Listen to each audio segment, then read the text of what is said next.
Hello and welcome to Flat Earth and Other Hot Potatoes. This is a casual chit chats, and it's called Potatoes on the Move. We've got Sleeping Warrior Anthony Riley here. Thanks for coming on the show. Hi. Hello. And also Nathan Oakley. How are you, Nathan? I'm very well. What's the on the move bit? I don't know. We're on the move, meaning action. Things are happening. I don't know. I just looked around for something online that had a picture of a potato or potatoes on it, and I saw a giant truck with a giant fake Idaho potato on it for some kind of potato festival that goes on somewhere. And so I took that and used it to make the thumbnail. It means absolutely nothing. So Stephen Chess, if he comes on later, he's probably polishing his potato gun as we speak. Exactly. Oh, look, I hear Eleanor. Is she okay? Yeah, cough and cold. I'll try and mute. Oh, that's okay. The littlest potato of all. People say a lot of times, oh, you're a potato, you're a potato, oh, you're a potato. And it's always something negative. Now, I'm sure you both have heard that. Who wants to address that? Why is it used as a term when in the larger world, no one calls other people potatoes? I see that as a term of endearment. I think it's a really nice thing. So I'm often calling associates of yours potatoes, me included. Why not? It's fun. Anyone who's appeared on the show is a potato, you think? I think that's how they class it, isn't it? Anybody that's appeared on your show is a potato. They need a negative slur. It's literally a case of we'll call anything that we can think of negative just to give you something negative that we can attack you with. I mean, you can name anything. There can be something that I would like privately discuss with Nathan, and if somebody happened to hear part of it or whatever, they would use that because it was private. They would use it in a negative way no matter what. So they just twist anything into a negative to make it negative, and that's all it is. It is an expression of endearment, though. It wouldn't be that hard for people to take something and make it into a positive. I think it's easier. Isn't there some dumb little thing on the internet that says it takes more muscles to frown than it does to smile? I know that's, but wouldn't it take less effort to do something positive than do something negative? You think? So people are going to great efforts to be negative toward each other on the internet. Do you ever see any of the trolls being positive against the likes of Nathan or me?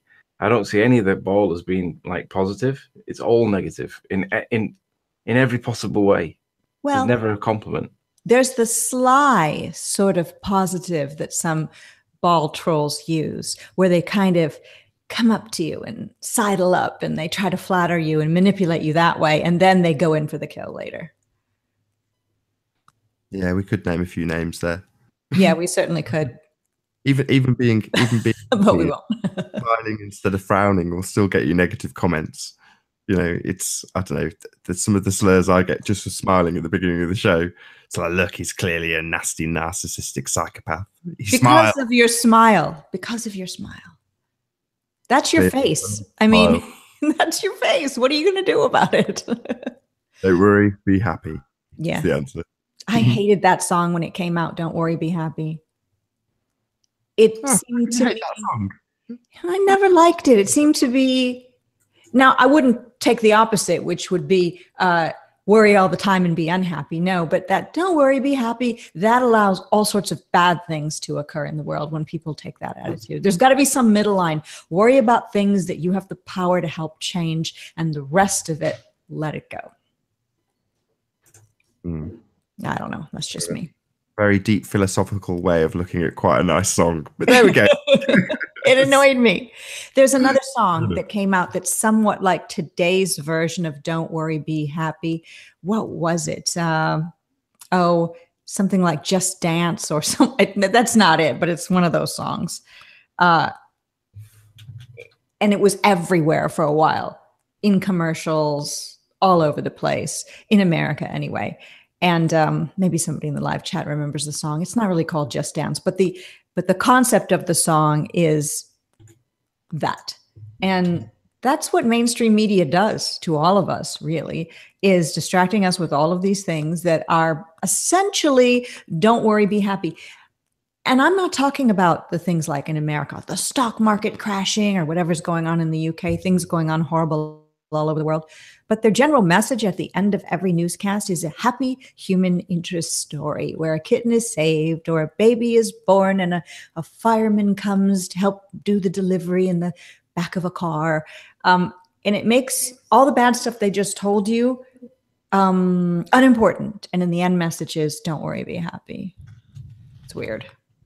Got to be a pretty good newscaster to do those stories, though, because you flip from having to talk about something, I don't know, house fire or something disaster to, on a lighter note, 50 people murdered today. But on a lighter note, a dog wandered 4 miles to find his owner in the snow. Okay. Exactly. I noticed in chat, Jim Morrison saying, "Can somebody please get an accurate assertion of Riley's current altitude?" That's funny. I see the person named Flatman. I think they have 1 subscriber, so I don't really know who that is. But they've got this new emoji face that I've recently started seeing in the past 3-4 months, which is a yellow smiley face with the mouth open with the eyes up to one side. What is the meaning of that emoji? Does anyone know? It's like, with the eyes rolled. That's a very new one. I watched the Emoji movie today. Terrible movie. Oh, I'm sure it is. That's more programming. That's more don't worry, be happy. So all the emojis, I don't know anything about this movie, and I'm sure it's a children's movie and you watched it with your daughter. But is it all the emojis have personalities and come to life? Sort of. One of the emojis has a defect where he can be any emoji he likes, which is classed as terrible because they should all be exactly as they are intended to be and nothing else. So when they find out that he's got a malfunction, they kick him out. And then he's trying to find his way back to the source code so that he can change himself into just being he's a meh emoji, so an indifferent emoji. But then when he gets there, he realizes that being varied and different is wonderful. And the whole plot of the story is that he's got to. This is not a spoiler because if you watch the trailers for the movie, you pretty much figure out the entire plot. But yeah, he has to send one specific emoji to a girl. And that single emoji is enough to get her to basically go to the dance with him. And it's because it's a multiple emoji rather than just a standard normal one. But there you go. That's the basic plot of the Emoji movie. And interesting. It was god-awful. The plot in general is if you're not like everyone else, you get kicked out. Great message. Yeah, pretty much. We've got Lanny from Canada in the chat, and he mentioned the movie. The song that I was struggling for. The song's actually called Happy. You know the one? Oh, Happy, yes. Happy. It's today's version of Don't Worry, Be Happy. And it is a happy, nice song, just like Don't Worry, Be Happy. But there's something about it that's severely annoying. I'm not sure what it is. This is a shock. I didn't expect this attitude towards such happy-go-lucky songs, Patricia. I thought you'd. Well, look who I've got. They call him the king of mope, which is Morrissey, the lead singer of the Smiths, behind me. When I was in high school, I liked a lot of what at the time was called new wave music in America. I don't know what you called it there, but then it started to morph in. They called it many different things. Alternative rock was a label that they put on that sort of thing in the 90s, but I don't know what they call it now. Probably music for old people, sadly enough. But Morrissey, and who wrote all the songs for the Smiths, the lyrics anyway, he wrote about a lot of things that were sad, actually. And to me, growing up, although I had a happy childhood, I liked listening to songs that explored the darker aspects of humanity and the sadness that we all face when it comes to romance, love, and our families and our schools and religion and things like that. So, oh my God, you're basically an emo. Kind of.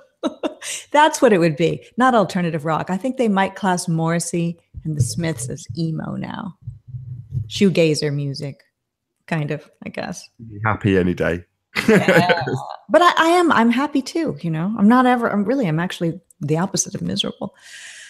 Who else is in our live chat? Hello, Shill Scanner. See, Shill Scanner used that weird emoji with the open mouth and the rolled eyes. Shill Scanner, what does that thing mean? Lanny from Canada says Tom Waits is the best sad singer to me. I've never got into Tom Waits. What about you two? Nope. He's got a very interesting voice. I'll give you that. Very gravelly, very distinctive. Very white for me. Let's see. We've got Mrs. Tesla's apple is putting that emoji over and over with question marks. Is that what you're talking about? It's awesome. Colon, then the word awesome, then another colon. If you type that into chat, that's what you get. The awesome emoji. Okay. Thank you. Who figured that out? No, Twitwit told me. Very good. Yep, there's Shill Scanner saying it means awesome. So you put a colon, another colon, and an exclamation point? No, just colon, awesome, colon. All right, and then you get that face. Very interesting. We've got Jamel Ferguson here as well. Happy birthday. He just had a birthday, I believe. No, yeah, he just had a birthday a little while ago, and his mom had a birthday. Aquarius in the house. And happy birthday to other Aquarii, maybe? I don't know. Jim Morrison, Michael Kilpatrick, and Obermuckel is here, who says hi from Germany. Jim Morrison is continuing on with me trying to ask you, Anthony Riley, to assert your current position and to accurately give your current height at that location. I think you're going to be trolled for the remainder of this show. 35 feet, of course. Okay. I'll reassert my position. Okay. I couldn't be any more clear, even though Miles the Liar Davis claims that I'm not particularly clear. It's like, how many times have I said it? Oh, no. Sean Duval says Shabbat Shalom. Now, when people say that today, on Friday, does that mean they're Jewish or does that mean they're Christian, but they follow the Torah? Being neither of those, I don't know, but I think that's what it means. Sean Duval, let us know what that means. I know it means something good. Shabbat Shalom, I think. Kind of like hi, maybe? We're trying to figure out what things mean. Everything's a code when you think about it. Words are codes. You have to know the meaning. That's why when you learn another language, sometimes you get some of it wrong. You know, because you don't quite understand exactly the slang, the code of that particular country. So you might say something weird. Like I had this friend from Russia who, well, she wasn't my friend at the time when she was in Russia, but she came to the US and became my friend, learned English very well, got her citizenship and went into real estate. But during the time I met her, she'd been in the US for about 2 years or so. And she kept calling toes foot fingers.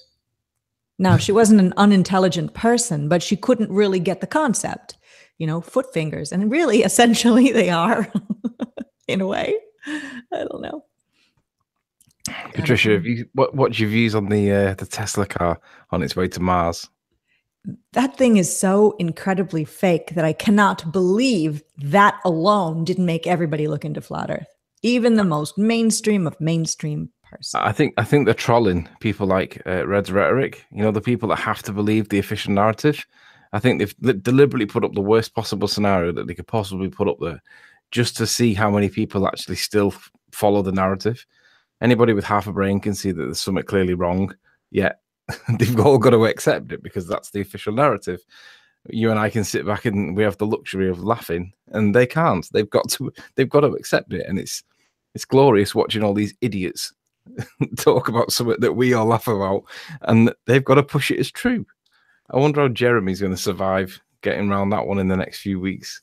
He's going to have to push it as true.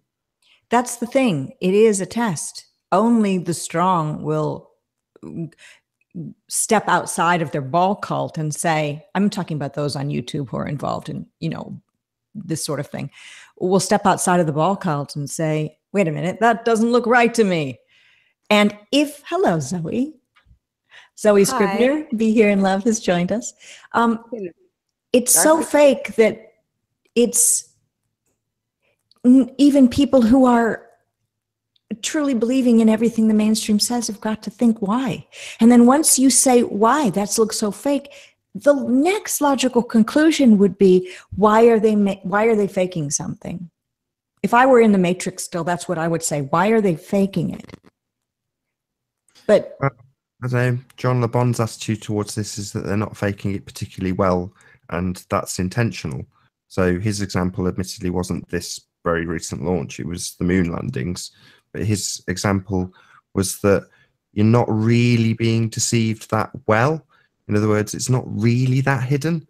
I mean, I don't know if he's just trying to knock people and say, look, you're not that smart for figuring out the moon landings were fake. It's not like they went to loads of effort to make it look realistic, let's face it.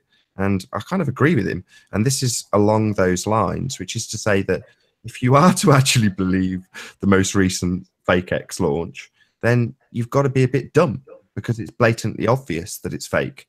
And they're not really trying to hide that very well. You know, it's just, if you've got eyes to see it, you'll see it, basically. And for those who want to be deceived, they're going to be deceived. They're going to see it and see what they want to see.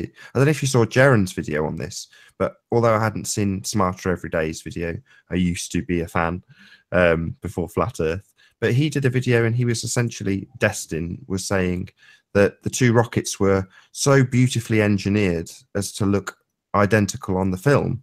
It's like, what are you talking about? They've literally cropped the same image and used the identical image, but his cognitive dissonance is so severe as to explain it away in his own mind that the engineering's perfect. Not that the flames are identical. No, he doesn't spot that. But the guy in the studio, so Ranty sent me a clip of, I think it was Guardian News or something like that, where they'd also, you know, broadcast out the feed, and the guy who's doing the commentary spots it. You know, he's saying, well, that's obviously a replica, or he says words to the effect of, that's just a representation, because he, as a broadcaster, would immediately spot a replica feed and, you know, try and cover it. But Destin, not at all. He's like, wow, it's just so beautifully engineered. He's like, what? Okay, fine. That's what you see. And for those people, that is genuinely what they say. They're going to make every excuse under the sun for it. You use Red Rhetoric as an example, and that's probably a pretty good example. You know, he's going to find an excuse to say why that's real, and he'll defend it to the hilt. Ute's in our live chat, and Ute said Reds must be thinking, oh no, now I got 3 weeks of this to defend.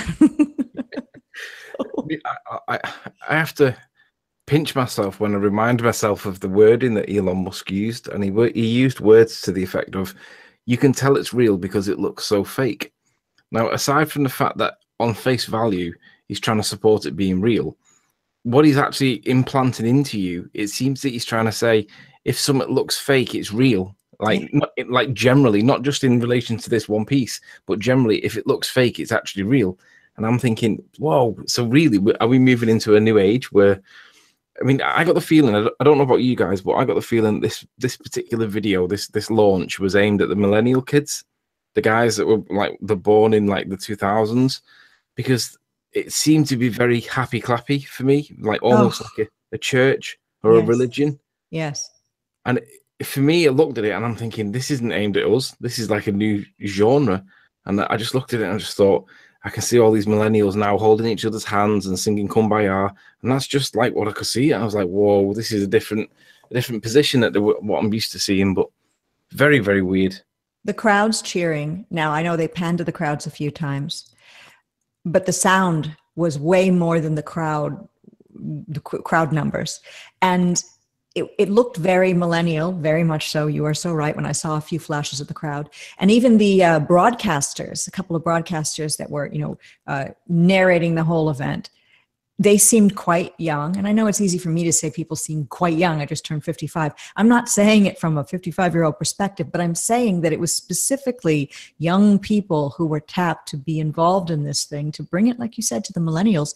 And the video games that they've grown up on have made it even easier for them to accept this. The most ridiculous aspect of this whole ridiculous, Starman thing was the fact that they said it went from inside or on the rocket to outside in space with, quote, exploding bolts. That little moment when we saw it inside a structure, an enclosure, and then all of a sudden it was in space without any bounce or wobble or anything. And they said it was explosive bolts. Now, I don't know if those exist. I'm sure they do. I'm sure before saying all these things, they found out that those could be used. But the fact that it's all taken for granted. And Jaren did another video. He's done 3 videos on the car. He's obsessed. He did another video last night on it. And in it, he found some sort of glitch. I didn't watch the whole video all the way through, where the people that put that SpaceX video together or Tesla video, whatever, you know, you want to, however you want to look at it, made a mistake and they went back into YouTube without removing their views from the video and edited that out and put it back up. Yeah. He had downloaded the original and he was able to do a comparison side by side. Now, as video content makers, all of us know that you cannot go in and edit a video. You can edit titles and such and, you know, things like that, superficial things, but you can't go in and edit the video, cut chunks out or put chunks in without losing your view count and starting over from scratch. Well, yeah, you can. There's specific to it. So I think it's over 100,000 views. You can't do anything basically, but under 100,000 views, you can take out chunks. So you can trim the beginning, you can trim the end, and you can take out chunks. So, for instance, when people have played pornography, when they've joined the show, the debate show, I take it down, take out the pornography. It stays off for 6 hours. Editing process takes place. Then it goes back up with a chunk taken out. But it's pretty obvious that a chunk's been taken out. What I can't do is put a chunk back in. And that's what they've done. Right. They've literally edited out a section and changed it without altering the view count, without republishing it on a new date, with the same number of thumbs up and quoted live views. You know, all of that stuff hasn't changed, but they've changed the bloody content. And the way Jaron phrased it was that it's akin to changing history. Yes. It's right. It's supposed to be a live feed. So if it's live, you expect to, if it's a rerun of a live feed, you expect to see what the people who saw it live saw. And if it's changed, then that's not the case at all. It's no longer, you can't even call it a live video. It's been edited. Well, thanks for that clarification of what I saw. Like I said, I didn't see the whole thing. I was just giving everyone the gist of it, and I was unaware. But it had to have more views anyway over that amount that's allotted, for sure. Oh, yeah, well over that. Yeah. You know, hugely, within minutes. So the changing of history, to be honest, before this happened, has been going on since, I don't know, probably the 30s, maybe 40s. I mean, all the different things when it comes, you know, what do they say? The war is decided by the winners, or, you know, the outcome of that sort of thing is decided by the winner, history. And also, I mean, Kennedy assassination, you can look to things in your own countries, Anthony and Nathan and Zoe, things are changed all of the time right around under our noses, but really it's only things written. And now they're going into actual ones and zeros, which I guess is what is represented on YouTube, and changing that.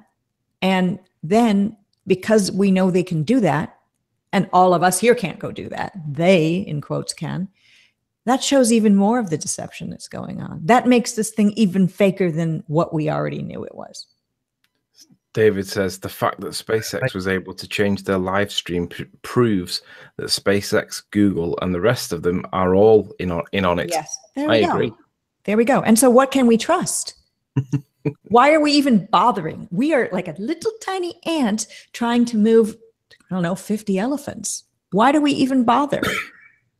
I think it's to spread from my perspective, it's to spread the joy that I feel. So when we start off a conversation about how upset you are about a song about being happy, but you know, I'll go with it anyway. So, you know, after finding out that we've been deceived, you then suddenly find that you've got a whole world of possibilities and unanswered questions. So it's like being a gleeful child again. You know, you've got that sense of wonder comes back.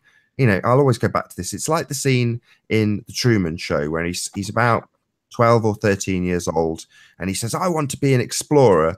And the teacher pulls down the map and goes, it's already been figured out. It's already been done. And that's pretty much the same with what we are told generally about everything to do with our world. It's already been figured out. We already know it all. The only things we don't know about are extremely distant, and we could never, ever possibly go there. You know, the sun.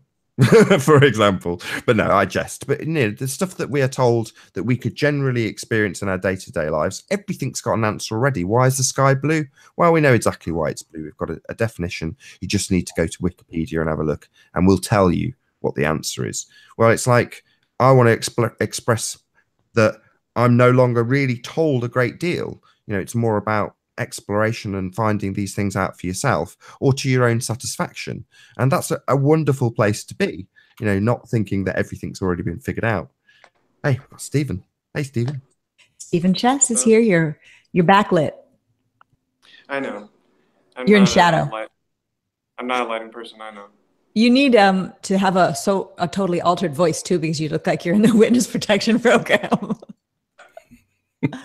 Funny.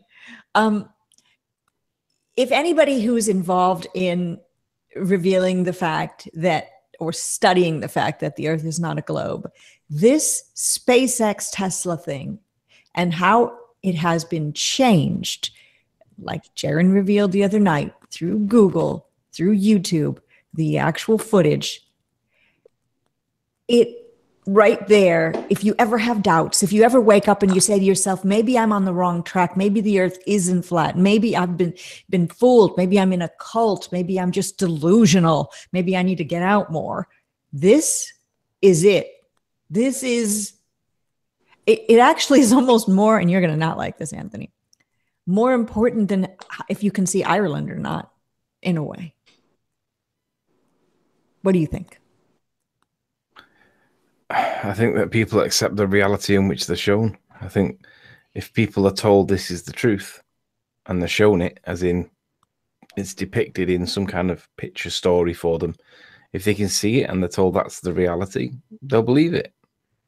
Just like Truman Show said. Exactly. Zoe, I want to ask you where you're living now, although you were born in America. Has there been much talk about the SpaceX thing and spaceman circling the globe headed toward, I don't know, Mars, the sun? I don't know. I don't get out much. how we keep ourselves sane. But no, I mean, I don't talk. I mean, the people I talk to, they don't, I don't know. Well, I haven't talked with anyone outside the house past 2 days, so I wouldn't know. But no, people don't talk. The people that I know, they don't talk about stuff like that.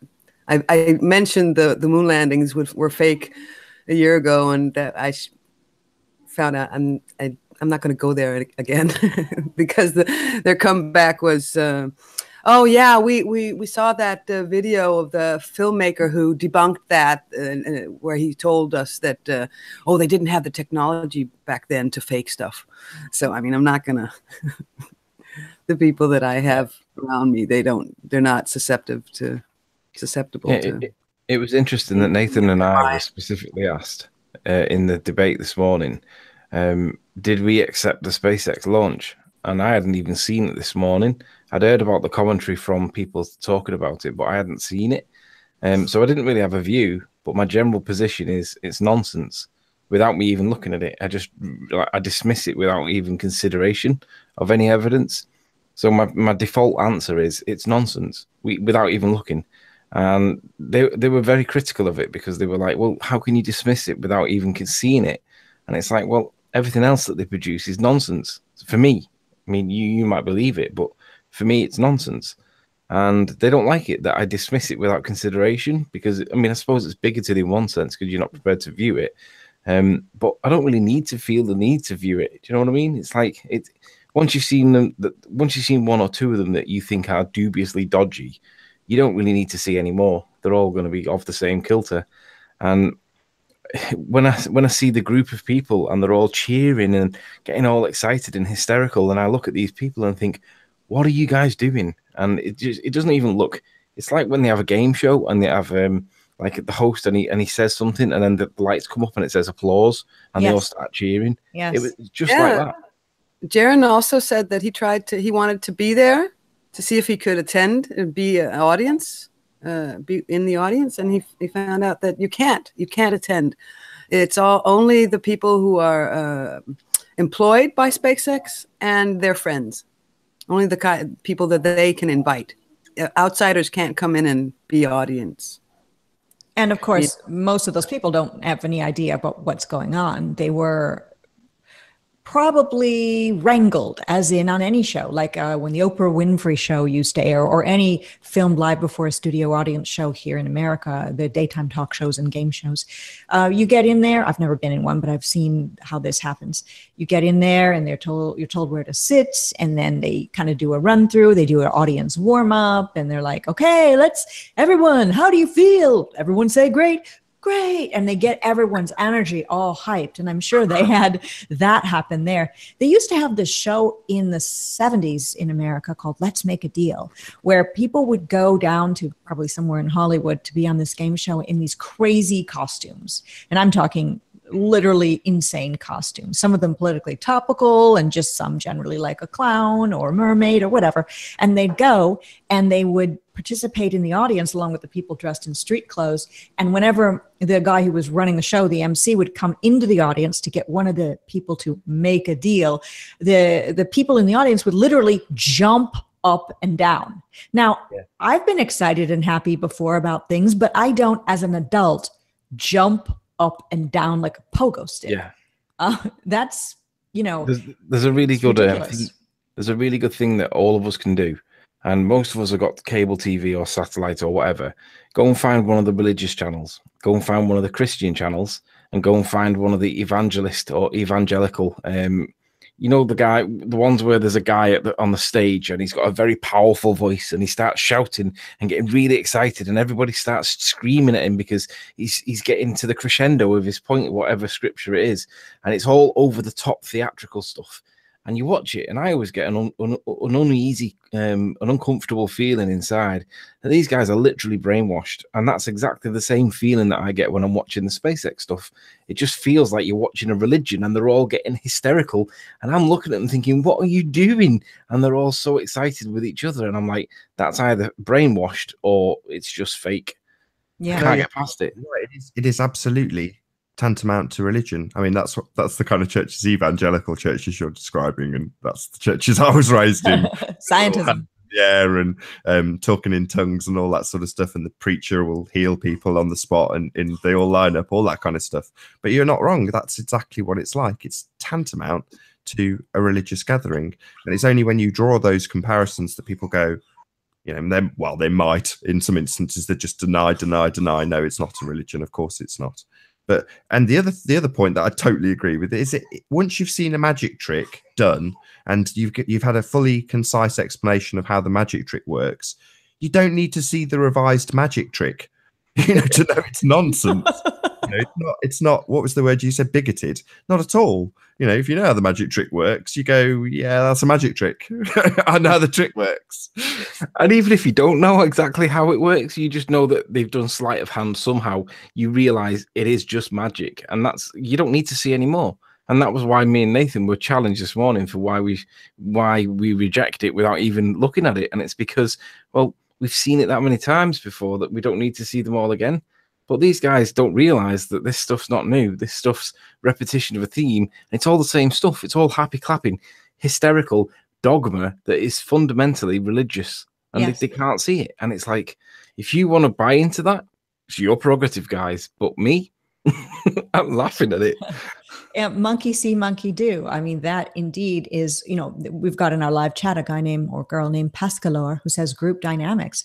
I don't know if everyone's seen this on YouTube or not, but it's a video shot in an office waiting area where there's some people that are plants, shills, I guess you could call, that are sitting there, and every time a buzzer buzzes, they all stand up, you know, in an office waiting room with magazines, waiting to go to a doctor or something. And then people who aren't involved in this deception come in, they have an appointment, they sit down, and they hear the buzzer go off, and they see everyone stand up, and they think it's weird. And then it happens a few more times, and all of a sudden, they too are standing up. And it doesn't really explain why they've done it, other than it's peer pressure, and it's almost it's they've caught the bug, I guess, to be like everyone else, which goes back to what we were talking with Nathan about the emoji movie that you saw, and how the one emoji had to be like the other emojis or he'd get kicked off. That's how it is. Conform. Yeah, conformity, group conformity. I'm willing to bet every single one of us on this panel, put in that situation, would turn around to one of the other people and simply ask what the hell they were doing. Yeah.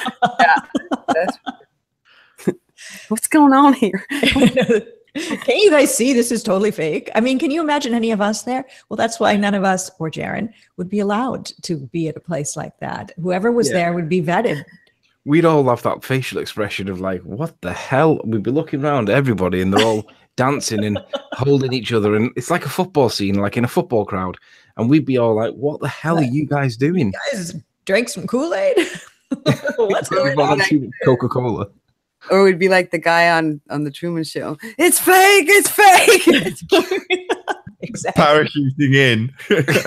You know, that's what all of us here on YouTube, no matter what model we believe in, who are here involved in the Flat Earth Awakening, are doing. We're essentially running around going, it's fake, it's fake.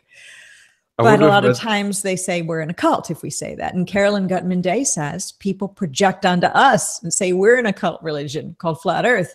Yeah. She says, I don't think they could or would react that way without themselves being in a cult, but they can't. To be honest, but if you just imagine what it's like to be Red's rhetoric, I know it's difficult, but just try and do it for a minute. I wouldn't show my face for 3 weeks at least, because you've got to try and defend that. It's embarrassing, right? Has he made a video about it yet? I have no idea. He's got to defend it though, hasn't he? He has to defend it. Yes. And it's embarrassing because we can just laugh at it, and we don't even have to put a case forward that it's fake. We can just laugh at it, and he's just got to push it. It's true. Oh, it's glorious. Well, it's a really strong thing. So, if, you know, like I said with Destin, if you can literally watch that and gleefully proclaim that it's so fantastic, and that's down to the engineering that's involved, it just goes to show that, you know, people really will buy anything. Yeah. I honestly think that they've done it to see how gullible. Yes, it might be a test. But all of this seems to have been a test, starting with the moon landing. I mean, I wasn't an adult when it happened, but I was a child. And of course, I believed it because that's what people did, was believe it happened. The idea of not believing it was true and saying it's all fake never crossed my mind. But if I had been using a critical mind at the time, I would have seen that didn't look real. I remember distinctly watching TV and seeing the rocket go up, and then it would switch to a very rudimentary, not like today's CGI, very rudimentary drawing of the rocket shooting through space. And I remember asking my mother, why can't they show the real rocket? And my mother said, well, they can't. They'd have to have something filming the rocket, and they're the only ones in space. And to me, that made perfect sense. The two words you used there that were most important were critical thinking. And if nothing else, I would hope that people coming to these videos, they've got two choices. They've got the red pill or the blue pill option. You know, if they take the red pill, they'll essentially start looking at things with slightly different eyes and looking at them and thinking critically, rather than just looking at them and then going to Wikipedia and finding the accepted narrative for whatever they find, which is essentially the position that Red's rhetoric is in. He will look for the explanation that is given and then repeat it verbatim to his audience. This is the standardized explanation for what you have seen, rather than looking at it and going, what do I see? What do I think's going on here? That's an ability that many people have had brainwashed out of them. Yeah. Twin Serpent said in the live chat that it's better to just auto-hoax everything. I'm thinking it's true. Yeah, everything. Yeah, there was a time when it kind of went overboard, where everyone was saying everything was fake, and it discredited the things that really were fake, because everything in its nature is not fake, you know.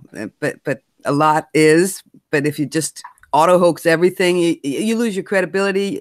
The fakeness, the real fake stuff loses its credibility. So it's a very fine balance. Everything to do with space, you know, is fake. Yeah, what? And this is where we have to, we have to give an honorary mention to M. Scott Veatch. I know Nathan wasn't planning on doing, but I think it's worth mentioning because M. Scott Veatch, if you're not familiar with him, he claims to be, and by his own volition, he claims to be the son of an astronaut. Now, obviously, straight away, you put a big, massive bullseye on your forehead by coming into a flat Earth chat and saying that, because you are, to us, the biggest problem. You are the reason why there is so much deception going on. But he openly came in without any prompting, without any, there was no trolling going on. He basically said it straight away. And we were like, what? I mean, straight up, but he's a really nice guy. He presents himself properly. He speaks properly. He doesn't troll with profanity or vulgarness or horrible rebuke the way that a lot of them do. Yet he's the son of an astronaut. And he wonders why Nathan's put a video out this afternoon about him. And the answer is, you are part of the problem, guy, dude. But he doesn't see that because he's polite and friendly and he tries to unite people and whatnot. And that's great. But at the end of the day, you are the son of an astronaut. You need to realize where your place is in this, and your place from our point of view. I mean, you have the average troll, which is kind of like there, but if you're the son of an astronaut, you're down there somewhere, and that's unfortunately the position that you're in, M. Scott Veatch. You are a nice guy, but son of an astronaut puts you way down there, I'm afraid. So he's just like Charles at Flat Earth Math. He's like Charles is the the teacher, and he's the writer. Yeah. The other thing I wanted to mention was before I gave comparisons to how the scene was all, it seemed to me to be aimed at the millennials, and it was all happy clapping, and it was all seemed to be very youthful and full of vigor and stuff. I remind myself of when I saw the clips of the astronauts saying words to the effect of, we can't go above low Earth orbit. Now, that was clearly aimed at primary school kids or very early secondary school kids. Talking to them in a way that was very patronizing but polite, and that's clearly aimed at the young children. Whereas the stuff that we've seen recently with Tesla's car going up and stuff is, to me, is clearly aimed at the millennials. But it seems that they are specifically targeting parts of society now with rhetoric and mantra, which, I mean, we can't go above low Earth orbit because we've lost the technology. And now the millennials are all talking about these Falcon X launches and whatnot. And it's like, it's almost as if they're targeting segments of society, and we're not being targeted, but hoping that we're not being catered for at all. But when you watch it, it just seems so orchestrated and fake. And I have to look at it overall and just think, this is just nonsense. And I feel sorry for those that have to buy into it, because it is nonsense, but you have to accept it. It's bad. Nobody has to accept this stuff. People have a choice. That's the point. That's what I'm saying. I hope people come away from some of these videos and recognize that they have a choice, that they can apply critical thinking. I do think they do. My daughter, Daisy, I showed her some of the Don Pettit videos, and she was just shaking her head, and she's saying, "This is for real? This is real? Yep, this is real." And she was kind of, whoa, that's unbelievable. Mm-hmm. So I mean, not everyone is as gullible as we believe they are. I mean, because she's pretty mainstreamy, but I mean, she does have the ability to think for herself. But, Well, good. I mean, that means people are waking up who are still going to be living in the mainstream. I mean, your daughter's not going to be starting a YouTube channel and be on this panel anytime soon, no. But she's still looking at things like. Mostly when I show them to her, but still. I mean, yeah, but you should. I think I ask no more of anyone than to look at some of the things that I share, whether if it's in my personal life or through my Twitter, Facebook, whatever, Instagram, just look at it. And then once you look, it kind of filters out who is oblivious and who is not. And it's pretty easy.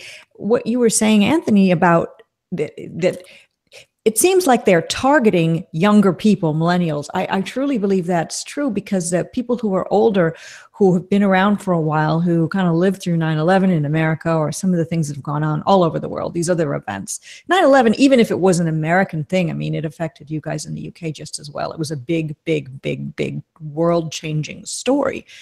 But we saw these things, and because of it, some of us anyway, started looking. You even said in the chat that he was looking into 9/11 before he got into flat Earth. So some of us older people started looking into this stuff a while ago, and not auto hoaxing, but thinking that doesn't look right, and continued exploring and wound up in flat Earth.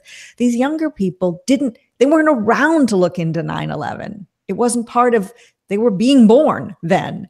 And the official narrative is what they were being born into, just like I was born into the official narrative pretty much. I was pretty young, that we went to the moon. So I didn't really have a chance to, right at the beginning, look at things. But this whole space car thing is so fake that these young millennials have a chance, if they use their eyes, if they just look at it, to wake up right now. But I don't think that, because of video games and mainstream media, dumbing down of society, maybe it's vaccines, maybe it's chemtrails or the food.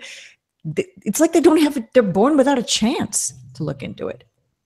Yeah, they're born with chemtrails. They have never seen a blue sky, a real blue sky for days on end like we used to. You know, so for them it's normal. So if you tell them, hey, that's chemtrails, it's not a real cloud. What do you mean? It's not a real cloud. That's I don't know if it's true, but I did hear that they're putting chemtrails in older movies. To make it I've normal. seen that. Now, is it true or is that? Seen an example. I've only seen one example, and that was on the Little House on the Prairie. What? Little House on the Prairie. Oh, I so fondly loved that show. And they showed two.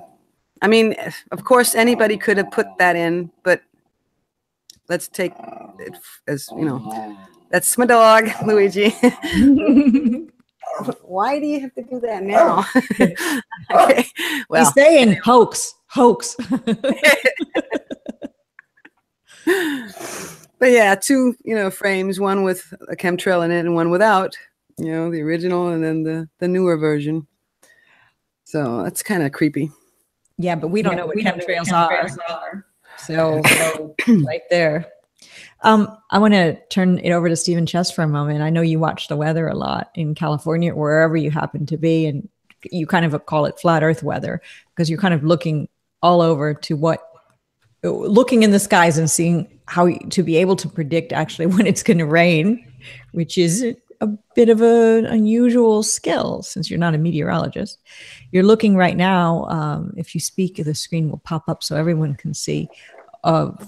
Beautiful, beautiful scene in California. No chemtrails, got some fog or smog. Yeah, it's kind of hazy out right now. There were a couple chemtrails today, but it's not like it was a week ago or so. It was like sky to sky. So what do you think? You're younger than anyone here on the panel, and you have the eyes to see. What caused you to look to the skies, and what caused you to look into flat Earth and not be brainwashed by the TV and, you know, all of the things everyone else your age seems to be brainwashed about? Well, you know, looking into these things starts a lot earlier than just, you know, looking into flat Earth. You have to sort of go on a path. What put you on the path, though? Are your parents particularly open-minded to things? No, they're Jehovah's Witnesses to this day. Okay. So you had no chance, but you broke out of the mold. I was more like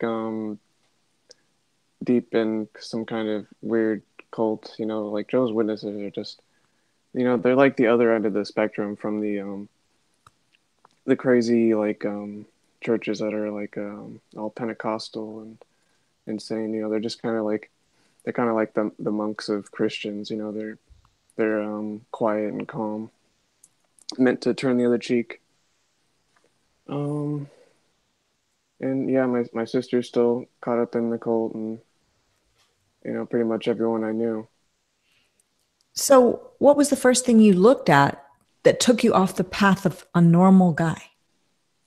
Aside from being in a Jehovah's Witness cult, a normal guy aside from that. You know, who knows? It's like, I hated being in that cult for, you know, as long as I can remember, because it was like 3 times a week, you know, several hours a day, and then going door to door to speak with people. Well, you know, even I can't really say what was the first thing I ever looked at that started me on the path to eventually winding up involved in flat Earth. I don't know. I don't know what it was. I think I've always just been on the fringe. Yeah, I think some of us are born with a feeling that we're different. Maybe all of us are. I don't know. I only know about myself. I remember very, very young, maybe 4th grade, being at recess and looking around at all the kids playing. And I was playing too. But there was a moment I looked at the other kids and I felt really different than them, that I didn't have the same thoughts in my head as they did. Does anybody here have an early childhood memory of feeling that you were different and that you looked at the world differently and that the concerns of other children around you weren't the same concerns that you had? Or is it just me? Yeah, definitely. Really? Yeah, me too, yeah. What about you, Anthony? I'm colorblind, so I always looked at the world and I always wondered, do I see that same green grass the way everybody else does? Do I see that blue sky the way everybody else does? Do I see that dog the way everybody else does? And then when I found out I was colorblind, I was like, No, I don't see it the way they do at all. Well, you know, it's weird. You and Nathan are both colorblind. I never knew that you as well were, Anthony. Apparently, it's 4 in 10 males, apparently. Really?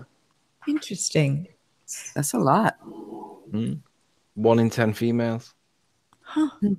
I didn't think females could be colorblind. They're carriers. That was my understanding. So, No, they can be colorblind. It's just never as severe as what lads are. right. Very interesting. So everyone here, I would say, felt when they were young a little bit of a separation, a little bit of a difference from others. I wonder if that's all it is that causes us to get where we are today. I wonder if we went in and polled the people at the fake X launch and asked them if they felt different when they were a child, what they would say. Probably, what are you talking about, man? I mean, Just what do you mean? think- They wouldn't even understand the question. Can you rephrase that? Just thinking about that, the tires on that car. I saw somebody making a valid comment, which was, if them tires are real tires and they're not like solid rubber, the air that was in the tires would explode. The tires would be pulled all out of proportion because of the pressure differential in the vacuum of space. And I thought that is a very good point. I wonder how they dealt with the tires.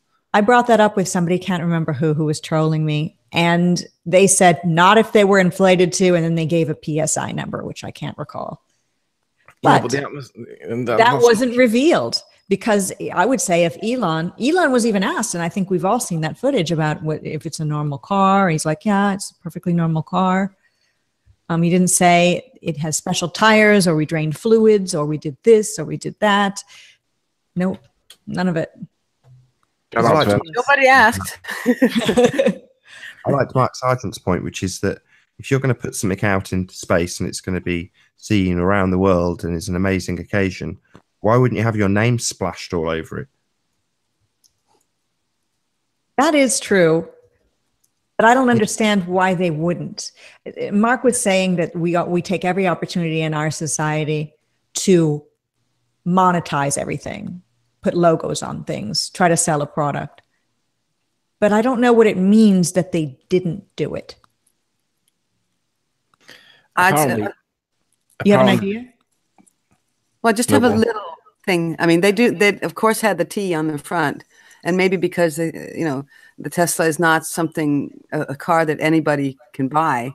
They don't want to be too gaudy by saying Tesla, all over the place. They're just, we know it's a Tesla. We don't have to. Very subtle. Very subtle logo. But you know what? Even companies that rely upon exclusivity, like a Bentley, they've got a logo on there. Everyone knows that's a Bentley when it's cruising down the street, because they want it to have that elegance, that refined elegance that doesn't have logo. Not like, unlike a Louis Vuitton handbag, the ones with like all the logos all over it. That's more of the vulgar look at me thing. Maybe a Tesla, although not as expensive as a Bentley. It's Tesla. People see it and know it's a Tesla, I think. I don't understand why they didn't put more advertisement on it, but I don't understand what it means that they did or what it means that they didn't. I tend to disagree a little with Mark that because they didn't put logos all over everything, that's another point in the camp of it's fake. To me, it's just, it's fake. What do you think, Stephen?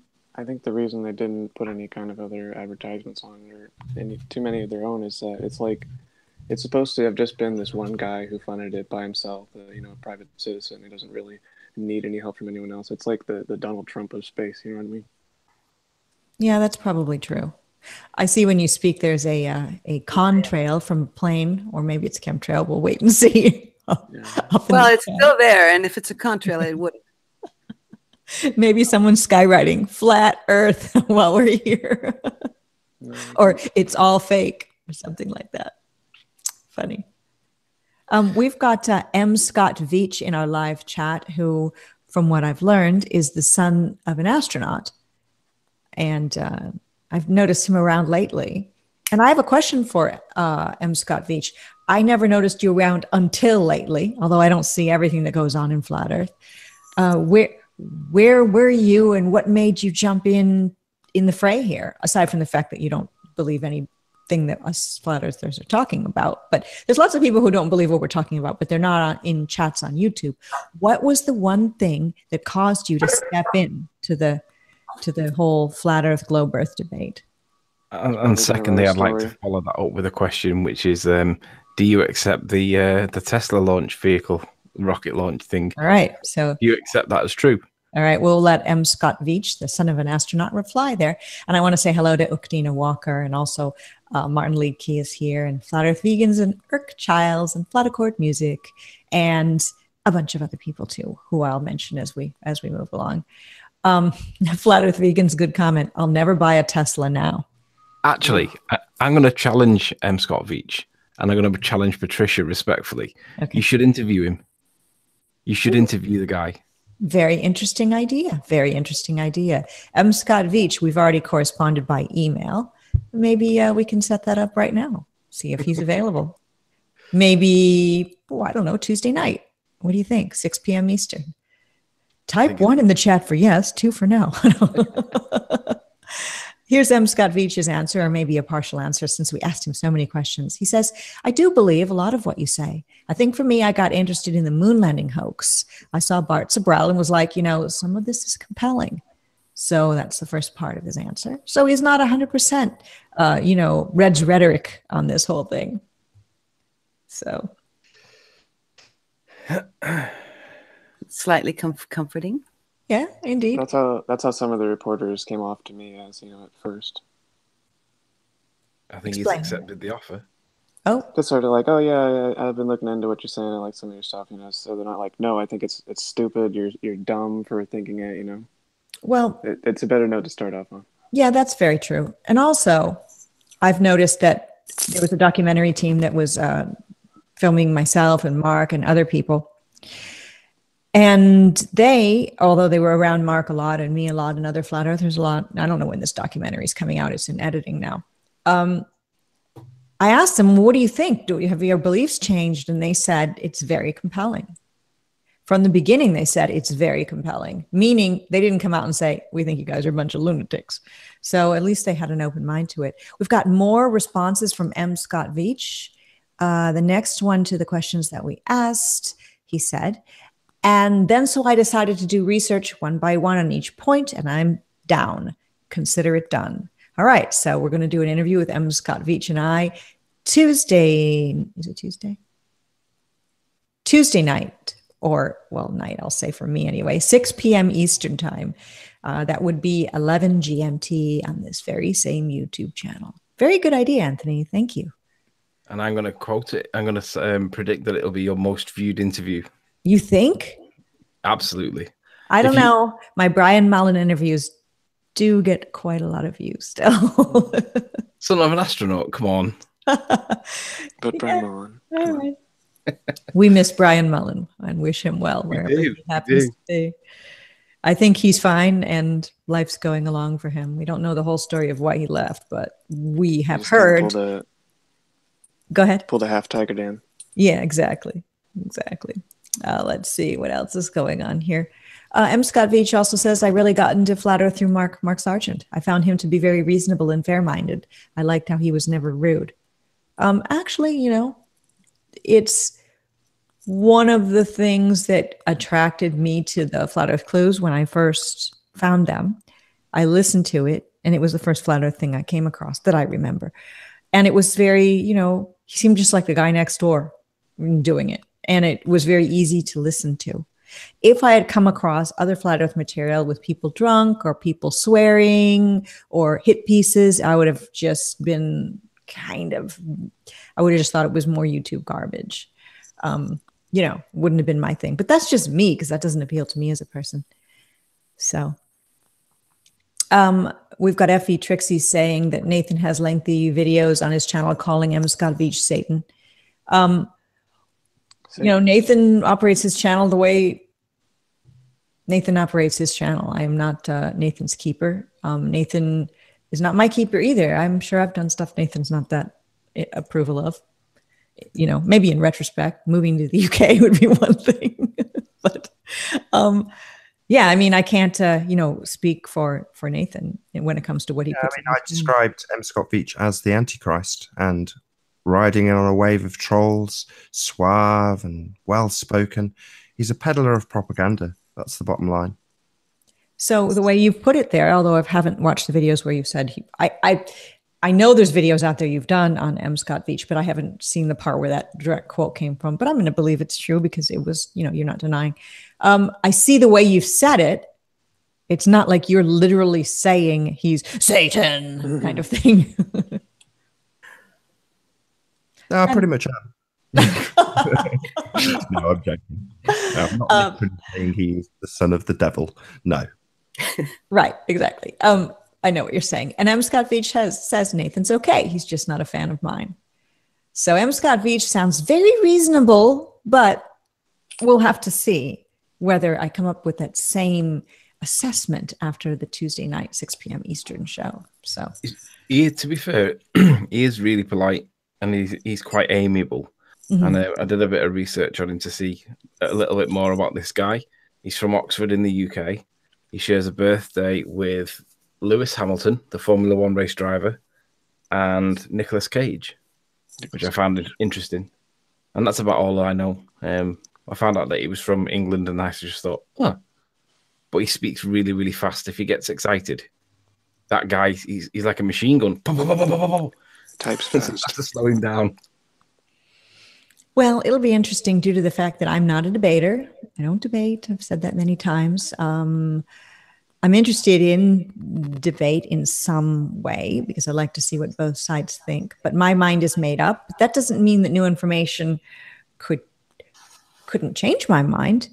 But there's so many things that just keep making me say I'm on the right path. And that whole SpaceX launch, boom, that's confirmation for me that it's not because of confirmation bias, but it's the world showing me I'm on the right track. That thing was incredibly,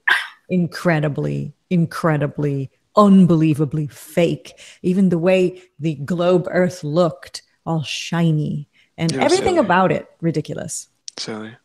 Yeah. M. Scott Veatch says, I really hate trolling. I wish Nathan wouldn't say this. I don't ever troll. I try to be respectful and nice. I don't know why he hates me, but he does for some reason. I don't hate you, M. Scott No, Veatch. I wouldn't say you hate him either. It's not. Yeah. People who perpetuate lies. Well, not that you're trolling. I don't think that Nathan was comparing you with a troll, were you?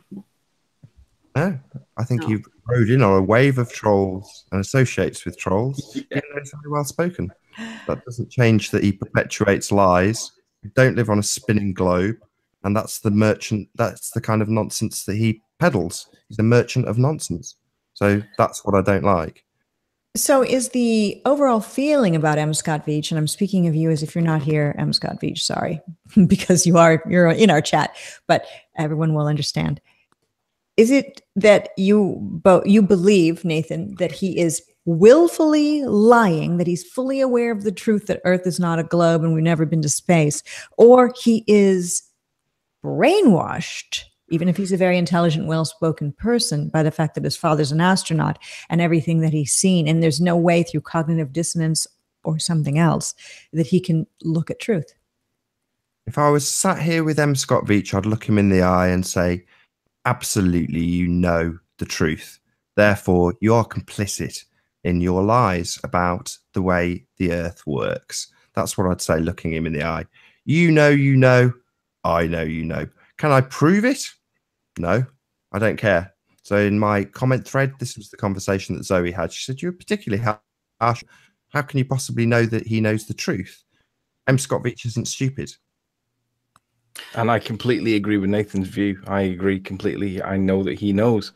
And he perpetuates the lie. Does it mean I don't like him? No. He's one of the nicest trolls, or not trolls, but he's one of the nicest ballers I've found. Maybe a troll. Well, that's jury's out on that point. But nonetheless, he is one of the nicer guys. And I don't dislike him. But I realised that he does perpetuate the lie. Whether he does it actively or passively, he does perpetuate the lie. It doesn't change that fact. What about Flat Earth Math? Is he akin to Flat Earth Math, who's a very well-spoken, kind person? Yeah. but He's absolutely, believes in the whole space lie. yeah, he's absolutely like flat Earth math.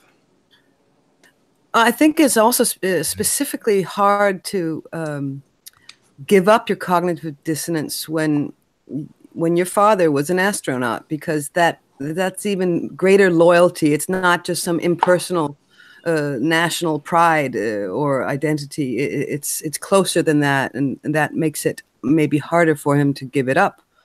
He might see the truth, but not be quite willing to let go of the thought of his father going to space, and I understand that. Yeah, I'd be gutted if my dad had lied to me. I'd be absolutely heartbroken by that. Yeah, that would be awful. That would Terrible. be absolutely But heartbreaking. all of our fathers and mothers have lied to us about something. I mean, I was told there was Santa Claus. Well, I was told a dog that died actually was given away. That didn't happen. You know. I picture myself as that little boy that was given a space shuttle toy by his dad and told that space was real, like he told us on the show. You know, him and his mates, his dad's colleagues, were sat around telling him about going to space. So, in essence, they lied to his face. And I feel quite a lot of pity for the man. Yeah, it would be a bitter pill to swallow to know that your father had lied about his actual entire career, not just, about Santa Claus. He was probably just swallowing pills to go to space. I still don't know. When I look at the astronauts, NOTS, on the ISS, I wonder if they've been brainwashed or tricked into believing that they are where they are, because they just look so innocent.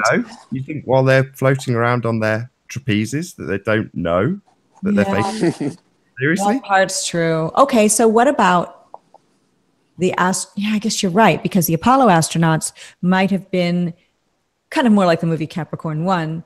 They rose up in their field, so they got to that position where they were told they were going to do this mission, and then they did all the testing, and then when it came down to it, they might have been told, like, on the day of. No way. Watch Dilly Gill. He goes through the whole shuttle missions in terms of what they were doing and why they were doing it. I mean, his narrative is that the space shuttle was a zero-G plane. Oh, the space shuttle, I mean, yes, but I mean the Apollo astronauts. Those guys, the first guys, I think they thought they might have originally been really going to the moon until maybe the day of the shoot. Yeah, I bet you're right. I bet at one stage they thought too that they were going to go to the moon. Yeah, and then they were brought into a little room like, okay, boys, I got something to tell you. But I'd like to know what that something is that they told them, which is probably the same thing. Not going to the moon. Yeah. Do they tell them it's a lie, or do they say something like, sorry, ISS guys who've done all this training, you thought you were going on the ISS, but we need to bring you into this private meeting where we've got to tell you that you're not actually going into space. We can't go into space because... Are they going to say there's an alien ship up there that will kill everyone on Earth if we put anything, By the time they've already done all the funny handshakes. They've already, done all the jobs for the boys. They're in that position for a reason. It doesn't even need to be discussed. At some point, for them to be in that position, they'll have had a nod to the truth, so they know the importance of it. But they won't have explicitly ever been told. Same goes for M. Scott Veatch. It's ridiculous to think that somebody would have sat a guy like that down and said, basically we're lying about everything. That's never going to happen. These people get a nod to the truth. And once you don't tell a soldier why, Yeah, exactly. Interesting. I never heard that quote before, but that makes a lot of sense. Going through the live chat and seeing what everybody's saying here. Interesting. Okay. Got a lot of people who are of the ball belief here, as well as, of course, the flat earthers. I'm Scott Veatch, sleeping warrior, but you guys are basically saying the Glober side of the debate you hold every day is all the things you're saying. Why are you making vids on me, calling me Satan? Because that's how I view you, because you perpetuate lies about the nature of our world. The nature of our world is obviously and observably flat, and you peddle the nonsense that it's a globe, M. Scott Veatch. That, to me, makes you the Antichrist. Yeah, I was just responding to it. I was saying that he didn't call you Satan. Somebody else called you Satan, and that seems to have been adopted as Nathan's words. That wasn't his words. His words were the Antichrist, and I can't disagree with the sentiments. Nathan's bang on the money. That is the exact phrase, and I agree with Nathan. I don't disagree with that. He hasn't been rude about it. He's not been trolley about it. He said it exactly the way he sees it, and I agree. Doesn't mean I don't like you. Doesn't mean it's personal, but you do push the lie. It's that simple. And you write for Forbes, or you've got some connection with Forbes. I mean, Yeah, that's a semantical pick me up on. So he does not write for Forbes, and that I will concede. However, he's a writer, and his work is in Forbes with his name underneath it. So, you know, the example I gave, I've go on. Sorry, Zoe. The CSI thing you talked about as well. Yeah, he's a TV writer, but ultimately speaking, he's written a response to a question, and that has then been published by Forbes. But he's accredited; his name's on it. You know, it doesn't make any difference. They're not paying him as a writer. He's in Forbes. You know, talking about space. What more do you want? Yes, and M. Scott Veatch is saying, I don't write for Forbes. That's a lie. right, exactly. So, you know, it wasn't, I don't think Nathan was lying. I think that's what he believed at the time when he said it. And now he's saying he was incorrect about saying that M. Scott Veatch writes for Forbes. So that's been retracted by Nathan. So there you go. And I'd also add that No. I don't want to say that I've Antichrist and Satan is just a phrase that has been used a lot the past couple of years. Right. And before that, we would have said the bad guy or you know, something else. It's just like a. Yeah, we're not literally meaning like, you know, Beelzebub, pitchfork, tail. I mean, all of these people, these characters, Satan, Jesus, they are anthropomorphized versions of gods. And that is to say that it's taking a godlike person and making it into a human-like person. Well, the fact that I've reversed that and used a human person like their anthropomorphized god, which is in essence just a guy, I don't see any objection to that. You know, yes, it's metaphorical, but that is absolutely how I see him. You know, he is the epitome of it, in fact. You know, whether or not he likes this terminology, the semantical part of it, is irrelevant. He has space bullshit in Forbes. That's the reality. And his name's underneath it. So he might not like, you know, it's like people who say, well, you worked for the Gadget Show. Well, no, I didn't work for the Gadget Show. Nobody's ever paid me. But there I am in my avatar on the Gadget Show. Well, you can't really claim that I haven't done work with the Gadget Show because they haven't paid me in the same way that Forbes haven't paid him. But there he is with an accredited article in Forbes. It's not what you know, it's who you know. You know, the chances of him just by coincidence being lucky enough to get into Forbes, well, it's just nonsense. If you want to believe that, though, yeah, I've got absolutely no proof of my assertions whatsoever. That's the nature of the world. Jobs for the boys, funny handshakes, you know. But some people say that Mark Sargent got on with Piers Morgan on Good Morning Britain only because he knows people behind the scenes and was able to, you know, do those funny handshakes and get on there and, you know, get his message of snow globe Earth or pizza box Earth out there, which I don't believe, because I know Mark Sargent is contacted by everyone because he says yes to interviews, and he's done so many. He's like the go-to guy for interviews, and one mainstream looks at another mainstream and says, oh, that guy, okay, let's get a hold of him. And we all know that Eric Dubé, for the most part, has never agreed to do interviews, although supposedly he's going to be speaking with Neil deGrasse Tyson soon. But we all know that's a big event because that's not happened before. And we know Matt Powerland has not done so. So of those three big starter guys, I think Mark getting on, Good Morning Britain doesn't mean he knew the secret Masonic handshake or something to get on there. I just think he just said yes. The outcome of that, of course, caused huge tumult within Flat Earth. And, you know, hey, would you have done it different if you were on there? Maybe. Would I have? Yeah, maybe. But no one's going to be asking me to go on there. So, I mean, or you. I'm speaking you to most of us here in the audience. Therefore, you know. Wouldn't you agree that using Mark's a very good example? So from the perspective of somebody that thinks that Flat Earth is a psyop, and Mark goes on mainstream TV, would they not point out that Mark is on TV with his psyop? You know, they're not going to say, well, actually, Mark didn't get paid by Good Morning Britain. They just point out the fact that he's on that show shilling for that bullshit. And that's all I'm doing. He's there on Forbes shilling for the Globe. That's my point. You know, the semantics of why and how is irrelevant. There he is in Forbes talking about the bullshit of space. If only we could get somebody from Flat Earth talking about the BS of space. That would be cool. It's kind of like how Eric Dubay was sitting at a table with the general of the Thai military. Yeah. He was there, you know. So. Or maybe it was Photoshop. I mean, these days with what they can do with virtual reality and kind of what we were talking about earlier, what they did with the Tesla, you know, Starman car in space thing, Sure. you could put anyone anywhere now, and they even have porn Patricia, they can make using people's heads. Patricia, don't start asking people to make a porn of you and that kind of stuff, you know, because everything has happened to you, and that luckily I don't think it's happened yet. Probably will. Maybe it already has. I don't know.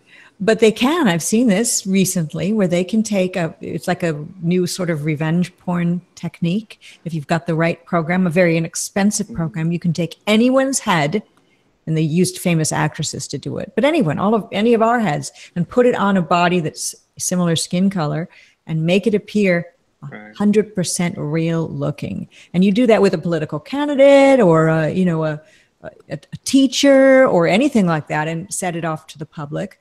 Then everyone's going to believe it without looking into the technology behind it. So I'm not sure if Eric Dubay really was involved with the Thai general's daughter. I've seen compelling photographic evidence. To me, it seems he's starting to seem a little bit more like the Clintons, and you know, it's just like, oh, they must be just somebody out there trying to get him, you know.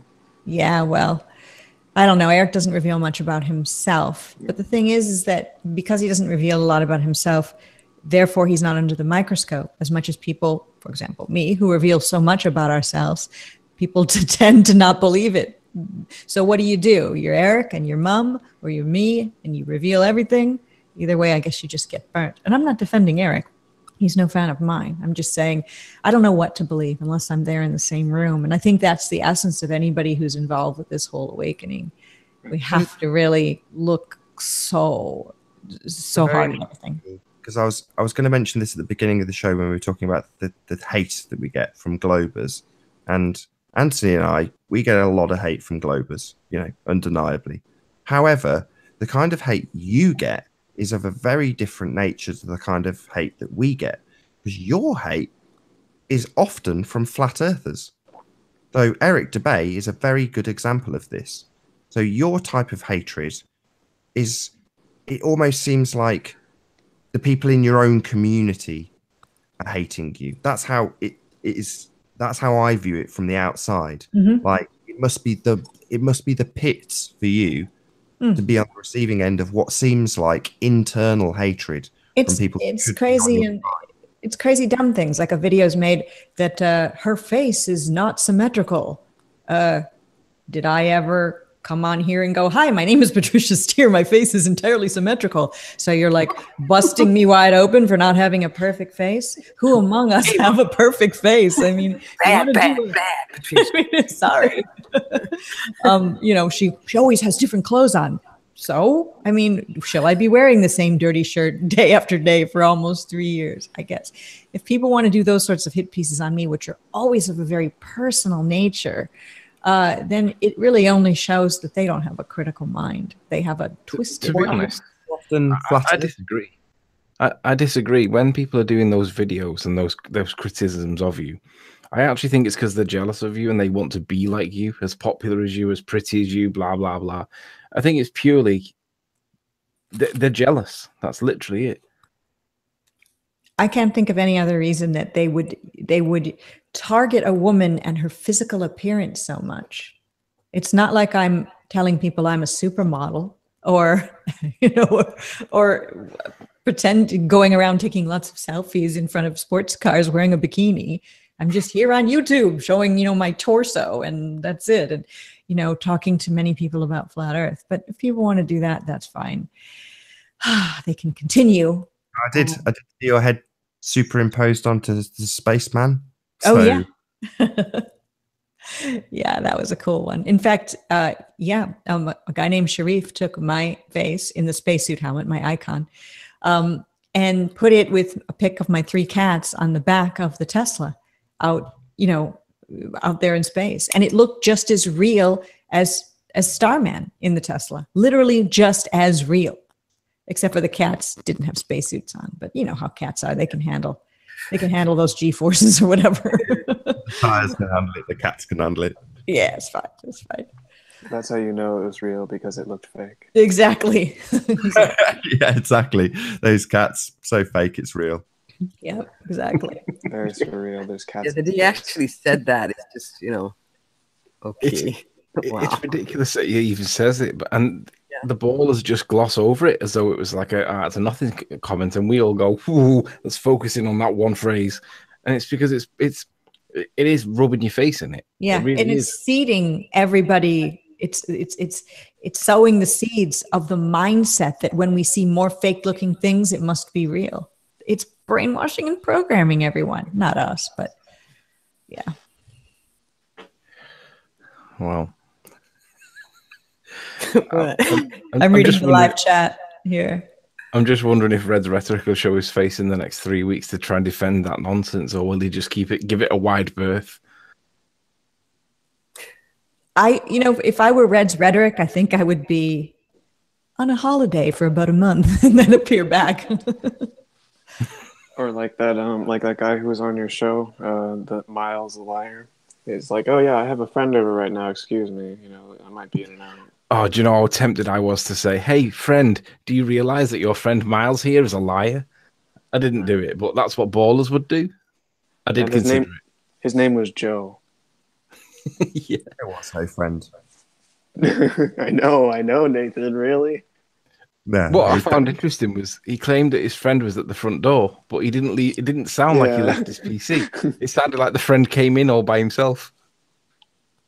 He wanted you to go at that to obfuscate what you were talking about. It's good that you didn't. Yeah, and he tactically dropped himself at a point when he was getting cornered, and then claimed that he was kicked. Right, that's ridiculous. And then it's just lies all the way through. Yeah, he is a liar. But anyway, that's a different show. Yeah. But just for the audience's benefit, we're just talking about one of the Ball Earth components that has lied through his back teeth and then been caught out with his own evidence. And then we've basically had him up against the wall about it. And rather than actually defending any of the points that we've raised, he pretended that his mic had been disconnected by presumably pulling out his headphones. He dropped from the call, then claimed he was sniped, claimed he'd got a friend come round. I mean, it was just the biggest load of nonsense you've ever heard. I mean, it was perfectly, it was a perfect illustration of that particular person and what they're like. It's just perfect. Yeah. Yeah, it did sound like his male friend had come into the house all by himself. It didn't sound like Miles had gone to the door and opened it and said, "Hi, John, come in." It's just this bloke appeared out of nowhere. Joe. It was great. Joe, not John. I understand you got Chris on. Sorry to change the subject, Patricia. Yes, Chris Monk Seeley. He's going to be on Monday at 6 p.m. Eastern time. And we have Scott Veatch on Tuesday. So that's going to be a very interesting show. 2 very interesting shows. Patricia, have you interviewed anybody from the other side before? M. Scott Veatch from the other side. Sounds like beyond the grave. No, that'll be the first. And I've stayed away from doing it because of the trouble that it potentially could cause. I don't think he'd give you any trouble. He's very polite. That's why he's very polite. It would be like if I interviewed Flat Earth Math. But yes, there will be an issue, I would imagine, that some people will say I'm promoting the Ball Earth by having him on. But yet, because he's the son, M. Scott Veatch, because he's the son of an astronaut, it does make it very interesting to find out how he grew up, what his father actually told him. I don't know what questions I'll ask. I just come up with them off the top of my head, but those are going to be some of them. You've got to ask him, did his dad actually go to space? You have to ask him that. And then how do you know? That's true. I mean, I know my father went to the radio station to work because I sometimes would go there when I was young with my mother. I don't know what my mom was going there to do, but whatever, talk to my dad for a minute. And I was there in the place where he worked. Later, I worked there with him. So I'm 100% sure, because I went to where my father works and saw him working many times, that he worked in a radio station. M. Scott Veatch can never be 100% sure that his father was in space. That was my point. I mean, what does he do to prove that he went to space for his son? I mean, if he goes, let's just say, like when your kids, your mum and dad go away somewhere, they always bring you back a present of some kind. It might be some rock or some sweets or whatever. What does an astronaut bring you back from space when he's been gone for 3 weeks? Moon rocks made out of petrified wood. How does he prove? Not that he was trying to prove it, but how does he bring you back a memento and says, "Here, son, here's a keepsake for you. In 20 years' time, when your dad's dead, this will be worth loads of money." What's he going to bring back? Didn't Buzz Aldrin say that he had coins in his pocket during the moonwalk, and that eventually he sold them for lots of money? I think he's trying to sell them and he can't sell them. I think he hasn't sold them yet. I don't think. How ridiculous. Just any random coins he found on his desk. Oh, in between his couch cushions, probably. Why not? Probably got 2001 etched into it as well. No, exactly. I also heard that he was the first man to pee in space. He said in an interview that right when he came off the ladder of the lander, he peed. What a horrible thing to... I'm sorry I even had to say that. It's very unlike me to even talk about that. But what a horrible thing for what he is supposed to be, an American hero, to say. Don't talk about that stuff, guy. He's a loose cannon. He might be an astronaut that comes up with a deathbed confession, maybe. I always look at the interviews with Neil Armstrong, and I look at how uncomfortable the guy was when he was being asked direct questions, and you can tell that guy was giving the official answers and he didn't want to do it. Whereas Buzz Aldrin's like, "Go on, Neil, answer question. Go on, Neil."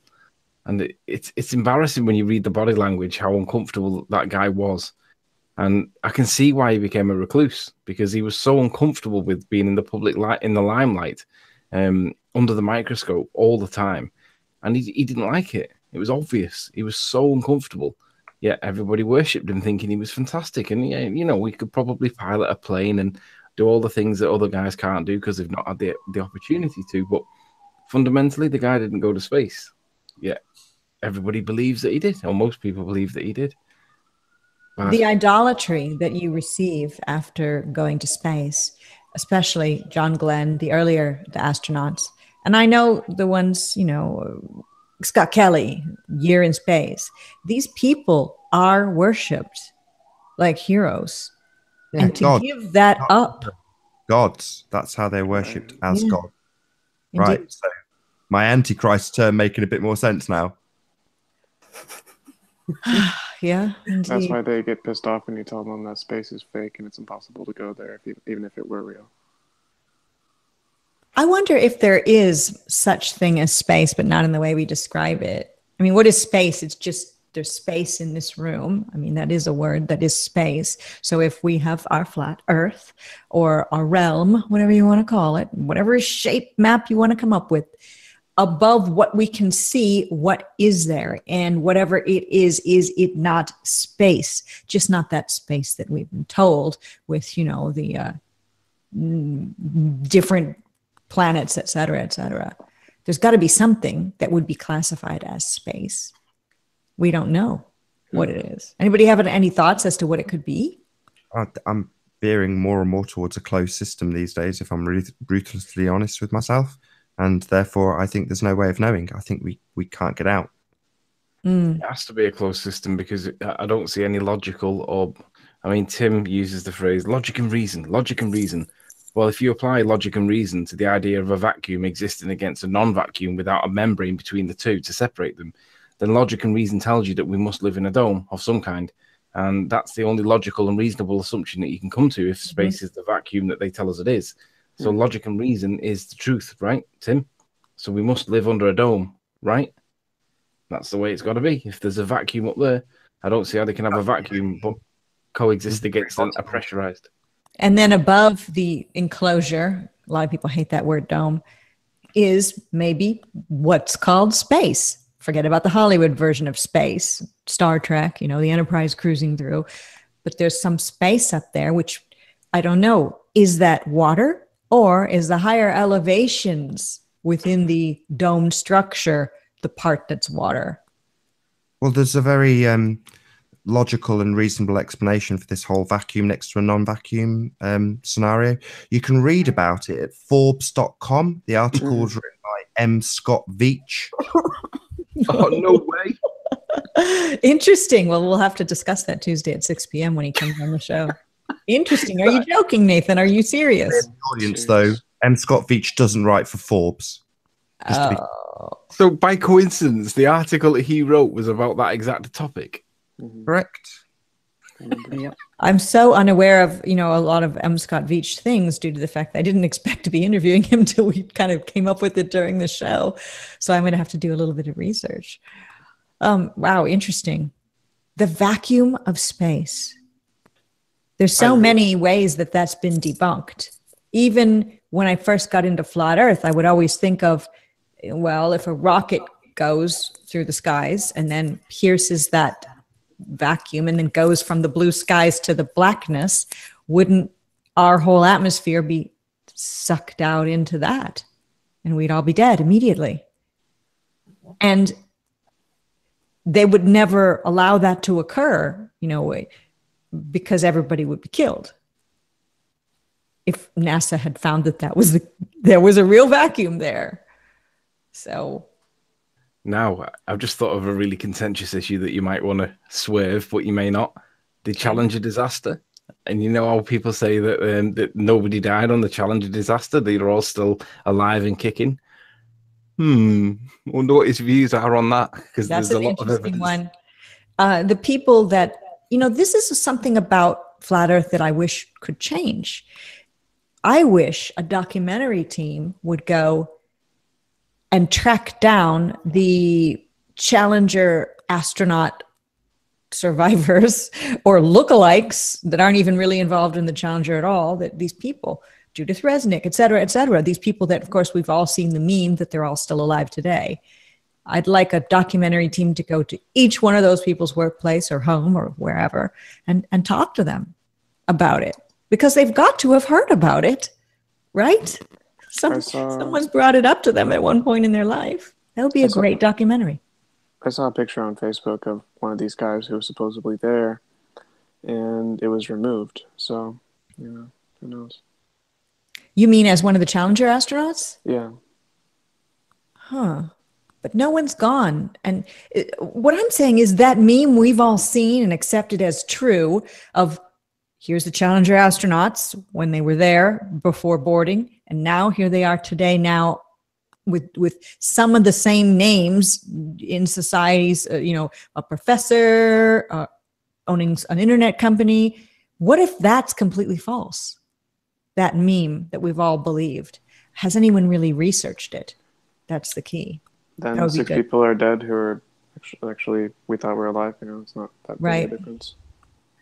I mean, especially 2 of them look so much like the younger version. So it's almost impossible that it's not them. There was something about Judith Resnick not being that Judith Resnick. I don't know. I mean, that's a fairly uncommon name. Exactly. Judith. So I don't know, and also the twin element. That's really weird too. Now I understand there are twins, and I know for a fact that Mark and Scott Kelly, the twin astronauts, are really twins. There's not one, you know, living in Houston, they're around Houston a lot.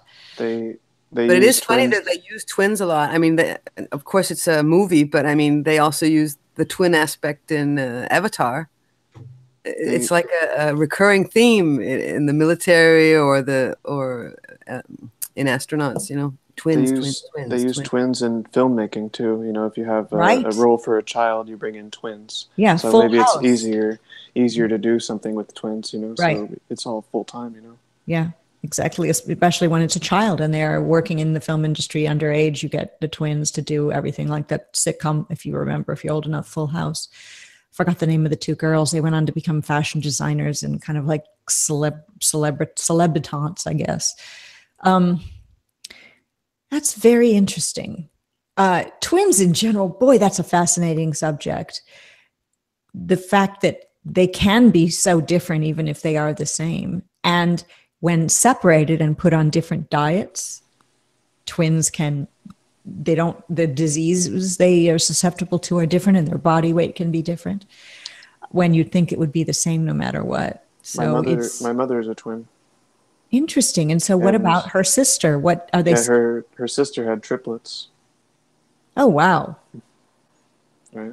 Are they the same? They're very different. They're very different personality-wise or looks-wise? Both. They're very different. Interesting. Yeah, just like my twins. They're also completely day and night.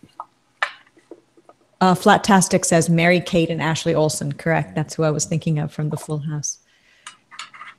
Interesting. Let's see what else is going on.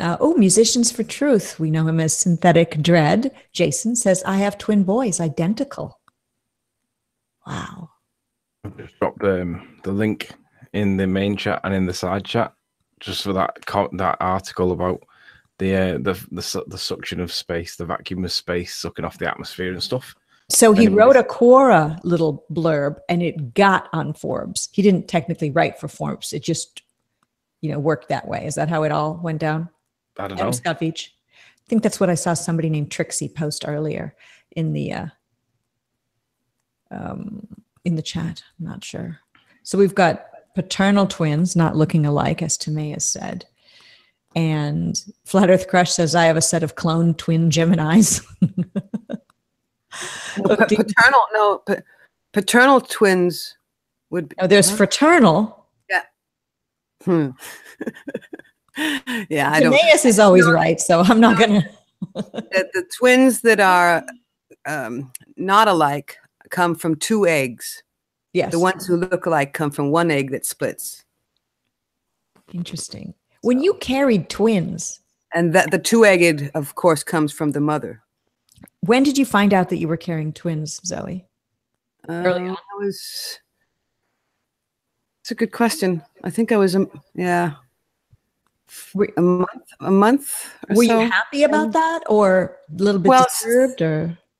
I was quite disturbed because it was my first child. It was my first child. And when the father found out we were having twins, he was so excited because he was a twin and he also had twins that were not alike. So it was kind of, funny. And he was, twins. Yeah, just relax. Let's wait until we get the answer on Monday. He got the test on Friday and had to wait a weekend to find out. But yeah, they said I was a little too big for a month. It's a very, very large child or. Yeah. But yeah, you get huge. I've heard people say that when they get pregnant, what they want to have is a boy and a girl to get it over with. I've heard that expression before, get it over with. I never understood that really. I mean, a lot of people would say that to me. Oh, well, that's nice. Now you got it all over with. What do you mean? Maybe I want more than 2 kids, I mean, right. But yeah, I thought it was a boy and a girl too, because of their very different personalities in my stomach. And, but no. So even within your uterus while you were carrying them, you could feel different kicks and different. Very different. Yeah, Sabina was she was like, like you would say, oh, this is a boy, he's kicking and he's just totally wild, and Silka was just laying there, because Sabina's taking up so much space, so. Okay, so now that Sabina and Silka are adults, do they have that personality in real life? Yes. Wow. I mean, not that Silka is timid, but Sabina is just more outgoing, and I don't know, but yeah, they're very different. We've got Flatastic probably would say that she wasn't very outgoing, but yeah. Flatastic says, I was told that I had a twin that died early on in the pregnancy. Mom is not 100% certain on that. It's sad. Pascalore says, I knew a woman who had 2 internal wombs. I've heard about that. It's rare. And had 2 children within hours of each other. So really one was from her sister's internals. Yeah, I don't know what That means. part I don't even, the last part of that sentence I don't understand. But the body's an amazing thing. It's weird that we're born into the world in an enclosure twice. We're in the womb and we're in the body of the woman. And then we're born for the third time, or we're released for the third time into the world, which might be enclosed. So maybe that's what it is. Can I just read one line out of the article that he's written? It starts off with the sentence, "If space is a vacuum, then why does it not suck in all of the Earth and the Earth's atmosphere?" And then the opening line is, "While gravity is most certainly a real thing, the answer to this question is not because gravity is stronger." It's an interesting line to open with, while gravity is most certainly a real thing. Because like that's one of the key components of FE, that we can't prove gravity. It's not something that's been able to be proven. And where it is potentially capable of being proven, you have to distinguish it against density. And his opening line is, "While gravity is most certainly a real thing." I'd like to know, how did he know? How does he start with such a bold statement? What's his evidence for gravity? I find that quite an interesting proposition or an interesting assertion to start with. While gravity is most certainly a real thing. How do you know that, M. Scott Veatch? I'd like to know if this article's by him as well. So I've gone to the Quora bio and gone to popular posts. I'm not sure if it's for him or for Quora, but it seems to be the case. I don't know, correct me if I'm wrong in the chat, M. Scott Veatch, but I worked with Elon Musk and learned that intelligence is not the key to success. Is that one of your articles, M. Scott Veatch? I don't think he's in our live chat anymore. That's a shame. There we go. There's the article. I've got it up just so you can see. Yeah, somebody named Trixie, who was in the chat before, was saying that M. Scott Veatch wrote for Quora, and then that was put into Forbes magazine. I mean, but it's only, mincing words to say he didn't write for Forbes. I mean, he appears in Forbes magazine, so for all intents and purposes, okay. Either way, doesn't really matter. Oh, what a weird conversation. We're talking about twins, astronauts, suns. I guess that's what this show is about, a weird conversation unfolding for all of us. I want to ask Stephen Chess, what were you cooking? Earlier you were doing some chopping, and I'm thinking avocados were playing a role because I know you love avocados and have land where there's a ton of avocados all over. So make us hungry. I was just making stuff for a burrito. I already have guacamole and beans and that kind of stuff, man. So all right, I want to eat that potatoes myself right now. Well, making potatoes while on a potato show. I mean, what can be more appropriate? Let's see what else is going on here. Got Stephen Watson and Ute. Go ahead, Nathan. So today or yesterday, I forget which, I've been trying for a while to get all four of the QED team back together to do a new presentation. And when I spoke to Chris, it was today, he said, "Oh, well, I'm going to do Patricia's show on Monday." Mm-hmm. So whenever, after that, I'll be free whenever to present something quite significant. And Chris has said, look, don't build it up too much. Don't want the pressure. But by the same token, it is a very, very important thing that he's going to be presenting. Oh, so Chris Monk-Seeley or Chris Seeley is going to be on with you after he's done the interview with me. Not immediately afterwards, but a day or 2 days later. And all right. With Ranty, Sleeping Warrior, and myself, to present something that we've been talking about for a little while, but haven't actually presented yet, which will be a true representation of our reality, a flat Earth model. So that's not just talking about, fundamentally disagreeing about. This is the reason why it's took a while, because we couldn't agree on something. There was one particular point that we just didn't agree on. It was split 50-50. Two guys took one view, two guys took the opposing view, and we couldn't agree. And we had to really research it to see what actually was the truth. And it's not easy. We're doing science that doesn't exist. This science doesn't exist for us. We're sucking it and seeing based on what we think. And then we test it and see, does it work? And then if it doesn't work, then it's wrong. And then we go back to the start, start again, go back to point one and start all over again. And it doesn't always click straight away with everybody straight away. It takes some people longer than others. And if we were struggling with it, we couldn't get consensus. And now we finally got consensus with it. And we realized, right, this is the truth. So this is going to be a model, not a map. Correct. Hmm. Yeah, so what we've presented up until now, from both perspectives, Ranty and Chris, have both presented their version of reality based on the models that they're using. So in Ranty's case, he's been using Google Earth to try and lead him to the truth of what we're seeing in a photograph. And in terms of Chris, so far to date, he's presented a sphere 24,900 miles in circumference and tried to model the observation on it and give it the best fighting chance. Now, I'll concede this again. I've eaten enough humble pie in the last week to not mind doing it again. But in terms of that, I declared uncertainly and unequivocally it's Ireland, admittedly, and then put it up for debate and asked people to debunk the claim that we were making. But upon it being debunked, I had to eat humble pie and say, no, I was wrong. But ultimately speaking, in being wrong, we've got to a consensus about the actual scale of this model, the Isle of Man, and can now present it without any apologies and define every part of it, every aspect of the image, how the image has been mapped in terms of the reality that we are all presented with on a daily basis.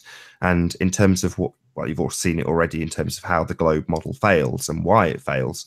That won't change. You know, the globe model is a complete failure when it comes to the Isle of Man. But what we haven't had an opportunity so far to do is say, well, here is how the world actually works. This is how your vision works. This is what you see of the Isle of Man. And Chris was doing it with the trig today, and it was just blowing my mind in terms of what he was doing. And he's lining up the elevations on these mountains and then calculating how high they should be based on the angle he's got the camera angled up to match the image, and then doing the trig on it, and obviously coming back with you know, inch perfect measurements. You know, you could literally use this thing as a surveying tool. It's that good.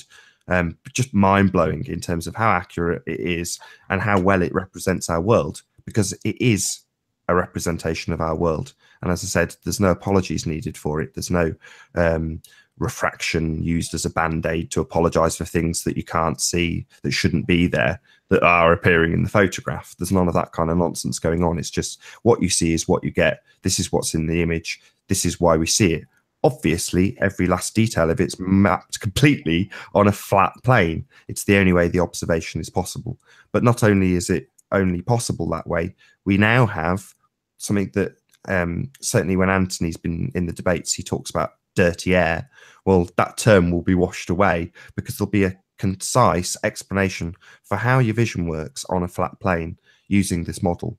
And I can already hear the criticisms, oh, wow, it's not a complete world map. It's like, well, no, we don't have NASA's budget to peddle nonsense.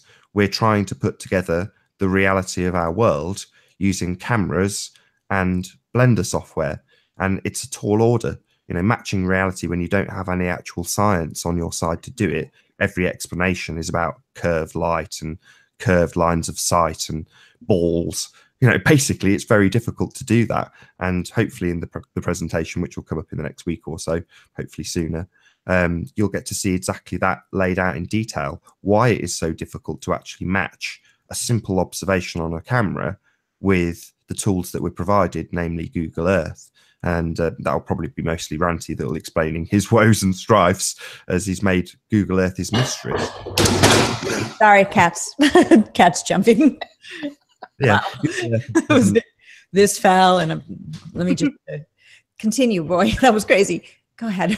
Stop. It's driven Ranty to distraction. He's not here to speak for himself, but I'm sure Anthony will agree with me. It's literally driven him to the edge of sanity at times. And it's because Google is an absolute joke. It's a joke of an excuse for a representation of our reality. And yeah, hopefully Ranty will go through that as well in terms of some of the misidentifications we've made along the way.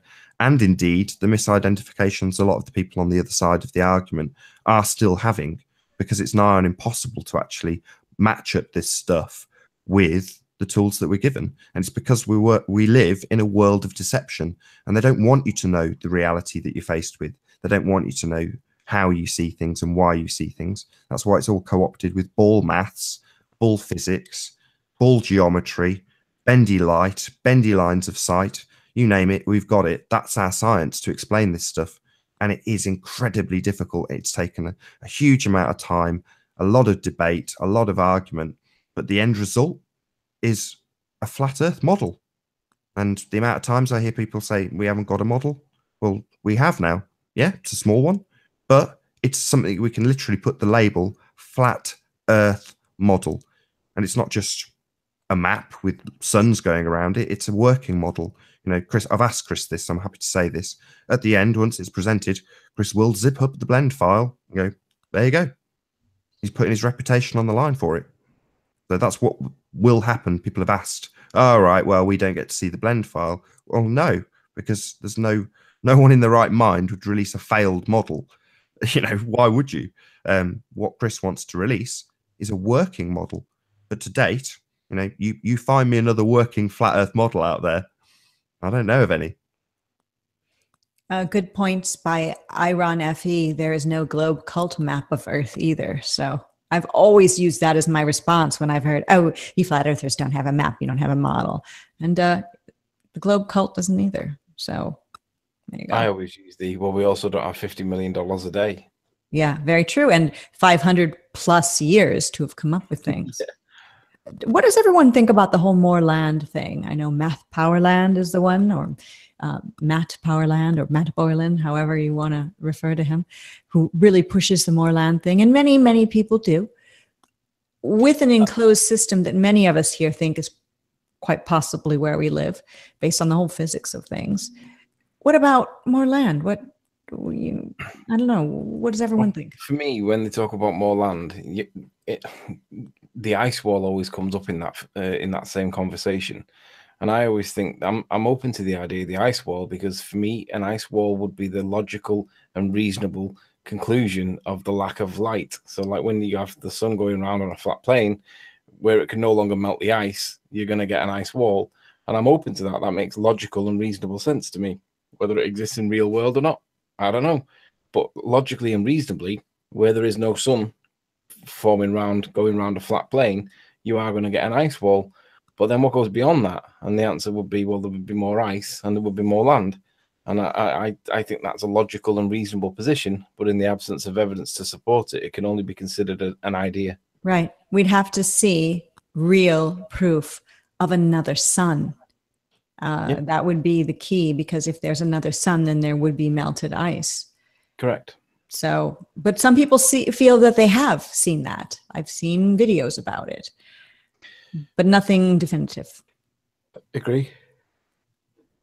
Sorry about the noise about my cats. They go from loving each other and grooming each other and happy to biting each other's necks and like knocking everything off the desk. And they have to be right here next to me anytime I'm in this room, which is nice, I guess. It's just like Nathan's daughter. She does the same thing.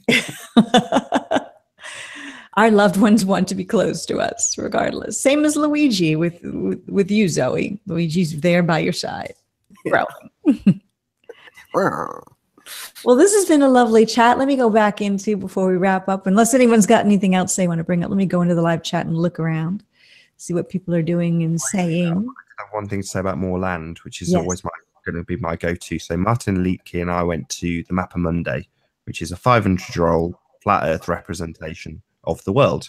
And inside the circle of that Earth, there was no new world. There was no Americas. And they punted that map as a world map of everything that we could see. So in our relatively recent history, the narrative is such that we found the new world, more land. So that's recent. So for me, the fact that we have shipping lanes, we are absolutely corralled in the directions that we travel, suggests there could be more land. It doesn't even need to be outside of the, if you want to believe you're in a closed system, I don't know either way, none of us really do, but regardless of which way you see it, there's definitely potential for more land. Yeah. Irk Childs has a good point in the live chat and says, I think if there's more land, it's beyond any place we can get to. Like Mark Sargent says, the conditions get less hospitable the further you go. True. The further you go in the ocean, the further you go into the sky, and the further you make your way outward toward where it gets colder and colder, or the ice shelf, ice wall, ice frame. I've heard many different ways to explain it. It's as if it's all built in for us to stay enclosed where we are, where some people say we're being kept prisoner and others feel we're being kept safe. I'm not sure which it is sometimes. What do you think, Anthony? More land? evidence is king, isn't it? Without evidence, it's conjecture, and it's logical and reasonable to think that there could be more land, but unless we can prove it, it's Well, just so logic and what's the reason. proof? I mean, Matt Powerland's always talking about an expedition, although I don't see any moves toward that happening. If he really wants to do it, I would imagine there'd be a GoFundMe going to get that going or something. Who knows? The proof is produce it. I mean, this is where I contrast with what Tim says. Tim says logic and reason is science. And for me, it's the opposite. It's the opposite of that. Logic and reason gives you a story or an idea or a hypothesis, but it's evidence that gives you the truth. So logic and reason tells me that there is more land. Logic and reason tells me that we are sat under a membrane because the vacuum of space. But evidence is the truth. So logic and reason isn't the answer. Logic and reason is the proposition. Evidence is the answer. And in the absence of evidence, then it's just an idea. And I can't see how we can get more evidence of it, because it would destroy the whole model, wouldn't it? If we found more land that they didn't know was there, or that they did know that they pretended wasn't there. Well, maybe and I don't ever think we'll find it. I would say no vacuum of space, and probably no Van Allen radiation belts either. I think these are all just made up constructs. I think the Van Allen radiation belts is actually the firmament or the dome or whatever you want to call it. Interesting. Yeah, I thought that as well. But is it radiation, or is that just what they've put on it to make it just another way to make it hard for us to get up there? I reckon it was Van Allen that calculated how high up the firmament was, and they said, right, we need to call it something else other than the firmament, so they gave it a different adjective. Yeah, the Van Allen belt of death was taken, so radiation sounds good. Yeah, so Van Allen worked it out, and I don't know, I suppose when you look at Operation Fishbowl, when they were blowing up big nuclear bombs or massive detonation bombs, whatever was going on right after the Apollo moon missions, I reckon they went high enough to realize that there was a ceiling. And I reckon that they realized and thought, let's try blow it up, because that's typically what Americans seem to do. No offense. And I think that's really what it was. I think the Apollo moon missions we got higher than we've ever been before. We've seen that there's stuff up there that we didn't know was there. Let's try blow it up and see what happens. And I think the Apollo moon mission was the beginning of the mainstream that we now accept as nonsense. But I don't know. Logic, it goes back to evidence. Once you know you're in a fence, you want to test the limits of the fence. Mark Sargent says that too. Yeah. Yeah, and the Bible quote or Psalm, was it 19? Can't remember, on Werner von Braun's yes. Yeah, gravestone. That's pretty telling coming from a rocket scientist. I mean, why would that be the specific Bible psalm that he would choose, Psalm? What? What was the psalm? The firmament shows God's hand, or his handiwork, it says on Werner von Braun's headstone. Yeah. So why would he put that there when he's pretty much saying, not that I don't believe in God, but that, we went through space. There's obviously no firmament because, we went up there. It's a weird, contradictory sort of thing to have on your tombstone, unless somebody in his family put it there and it had nothing to do with him putting it there. My parents picked their own wording for their own joint headstone. Some people die and then their family members pick out what's put on there. It would be another great thing to have a documentary done on Werner von Braun's family and who put the wording for the headstone together. Yeah. It's a big, important, flat earth thing. Possibility that it wasn't him choosing it. Exactly. And no one's ever thought of that. Just the same thing as following around, finding those Challenger astronauts that we supposedly have found still alive and seeing who they really are. Andrew Foster says, do all flat earthers believe in the dome? I don't believe in the dome, but logically and reasonably, it has to be there because of the vacuum of space.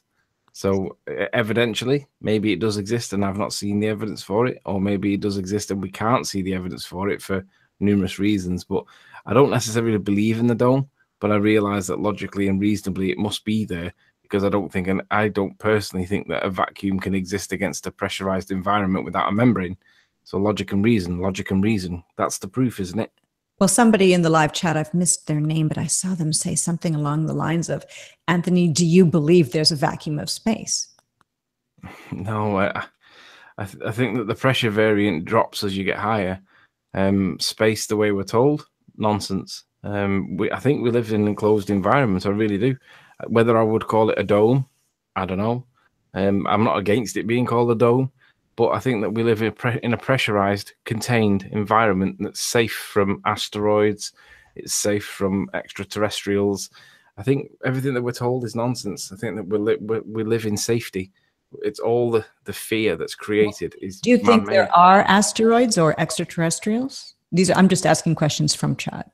Asteroids? No, I don't think that asteroids can exist. I think that what we see in the sky that they tell us are asteroids. I don't know. Big question mark about that. What are they? Yeah, I see us that we live in a safe environment that's been made for us. We always live in something. As I was saying earlier, when you are in utero, you're safe in the womb. When you come out of the womb, you're living in a home, in a house. We always are living within a structure. It's just the nature of what we do. Even animals, for the most part, shelter themselves at some point. The whole point of the lie. Fear is the very best control they have. And if we all think that we're safe, then we're not very easy to control. If we are all in perpetual fear of death from the abyss of space or an incoming asteroid or global warming or whatever they're peddling that day, then we're far, far easier to control. Yeah. See what else is going on here. Arwen says falling stars are not meteors. What about when you can go on a parabolic plane? This is spurred from something going on in chat that Ute says there might be a band where stuff can float in space. What about when you do that and then for brief moments of time you are weightless? What is that? And why does that mean what NASA says, that that's what is happening in space where everything is weightless? No, I think, the rules of density and buoyancy still apply. And you can have something up there that's considerably lighter than the air below it, and therefore it would float up there. But in terms of, 0G, that's a complete nonsense. What we have is free fall. The reason we have spherical water is because it's falling. Now, your frame of reference might not be falling, therefore you might have the appearance of zero gravity. But you are very much in free fall, as is the thing around you. You just can't reference it if you've got all the windows blacked out, which is what you get on the Vomit Comet. So the ideas of zero-G have been co-opted and mapped into CGI and are now represented with people on Highwire. That was the purpose of them going up there on the shuttle, to get all this information, to get this data in freefall so they could later map it and present it to us over and over again. When people say things like, haven't they already done this water in space? It's like, yeah, when they did it the first time and they were gathering the data. Now we see it mapped over a crummy studio with people on Highwire. What do you think's next for what they're going to do to us? I think that this is a demarcation line, the SpaceX, Tesla, Starman thing, where they're really weeding out the wheat and the chaff. I think that they're going to chuck NASA under the bus at some point. Yes, that's what I think too. I think that everyone's going to think, look what Elon Musk can do. He can do it less expensively than NASA, and he did it perfectly. I mean, I know he's had a lot of supposedly failed launches. They're all failed launches because they just go up and come back down, but we know better. That people, the mainstream, is going to put more spotlight on Elon Musk and wonder why NASA's not doing more. And I don't know how NASA's going to go under the bus, but since you mentioned it, Anthony, that's what I think. How do you think it's going to play out? I think they're going to be the fall guy, the scapegoat for, I don't know, I think so they're going to reveal that they've never been to space? But then they can't do that because the spaceman is in space in the Tesla car. Sure, but I think there's enough people that are realizing that whatever's really going on, it's not what we're being told.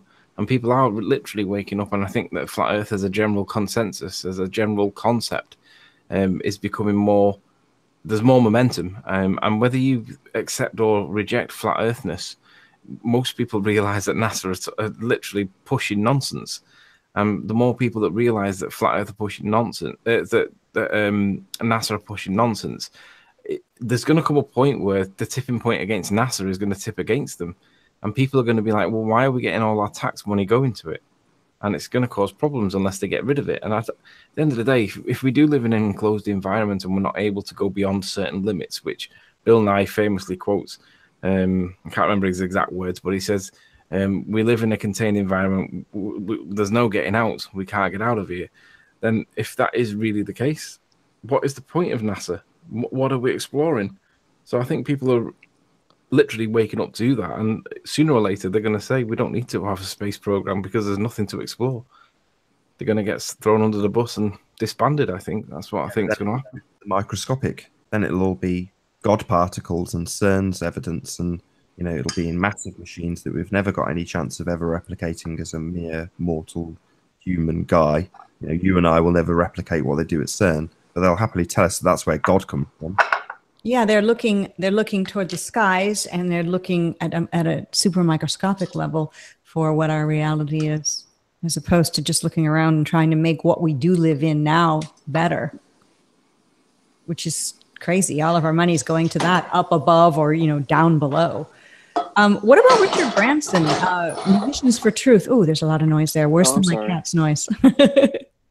And not as cute.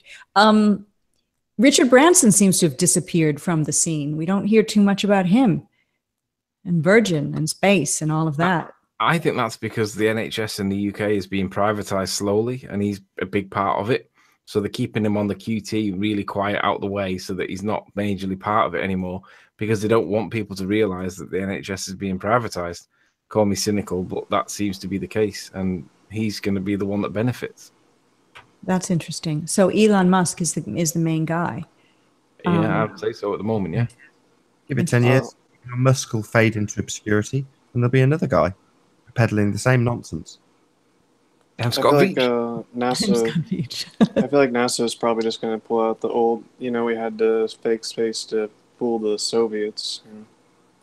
Yeah, that's what people say all the time. And I hear that from people. I try to wake up to Flat Earth a lot, and they'll say, oh, well, maybe we didn't go to the moon, but they're on the ISS now. They had to do that back then to win the space race. And that frustrates me. It's so frustrating. Yeah, basically apologizing for them because that's the narrative they've been given. Like as if that's okay. I had to cheat on your mom a little bit while she was pregnant with you. I had an affair with a couple different cocktail waitresses, but that's okay because after she gave birth to you, we started having a monogamous relationship again. It's as ridiculous as that. Yeah. Once they've lied to you and they've lied to you, the fact they've confessed to their lie makes no difference. They've lied to you. It's like, you're just going to go back. It's Stockholm syndrome. Mm-hmm. What is it? By the way, my dad didn't do any of that stuff I just said. It was purely an example. As far as I know. And obviously for me being a Liverpool guy, for somebody from Liverpool, we had the Hillsborough disaster in my childhood. And for those of you that are not familiar, it was the biggest sporting disaster in English history, where basically a stadium full of football fans that were watching a game of football got crushed because of, and if you believe the official version, basically the government blamed the fans. But in real world, it turns out 30 years later, after Margaret Thatcher dies, the one woman that controlled it all, it turns out that it was all basically a big cover-up.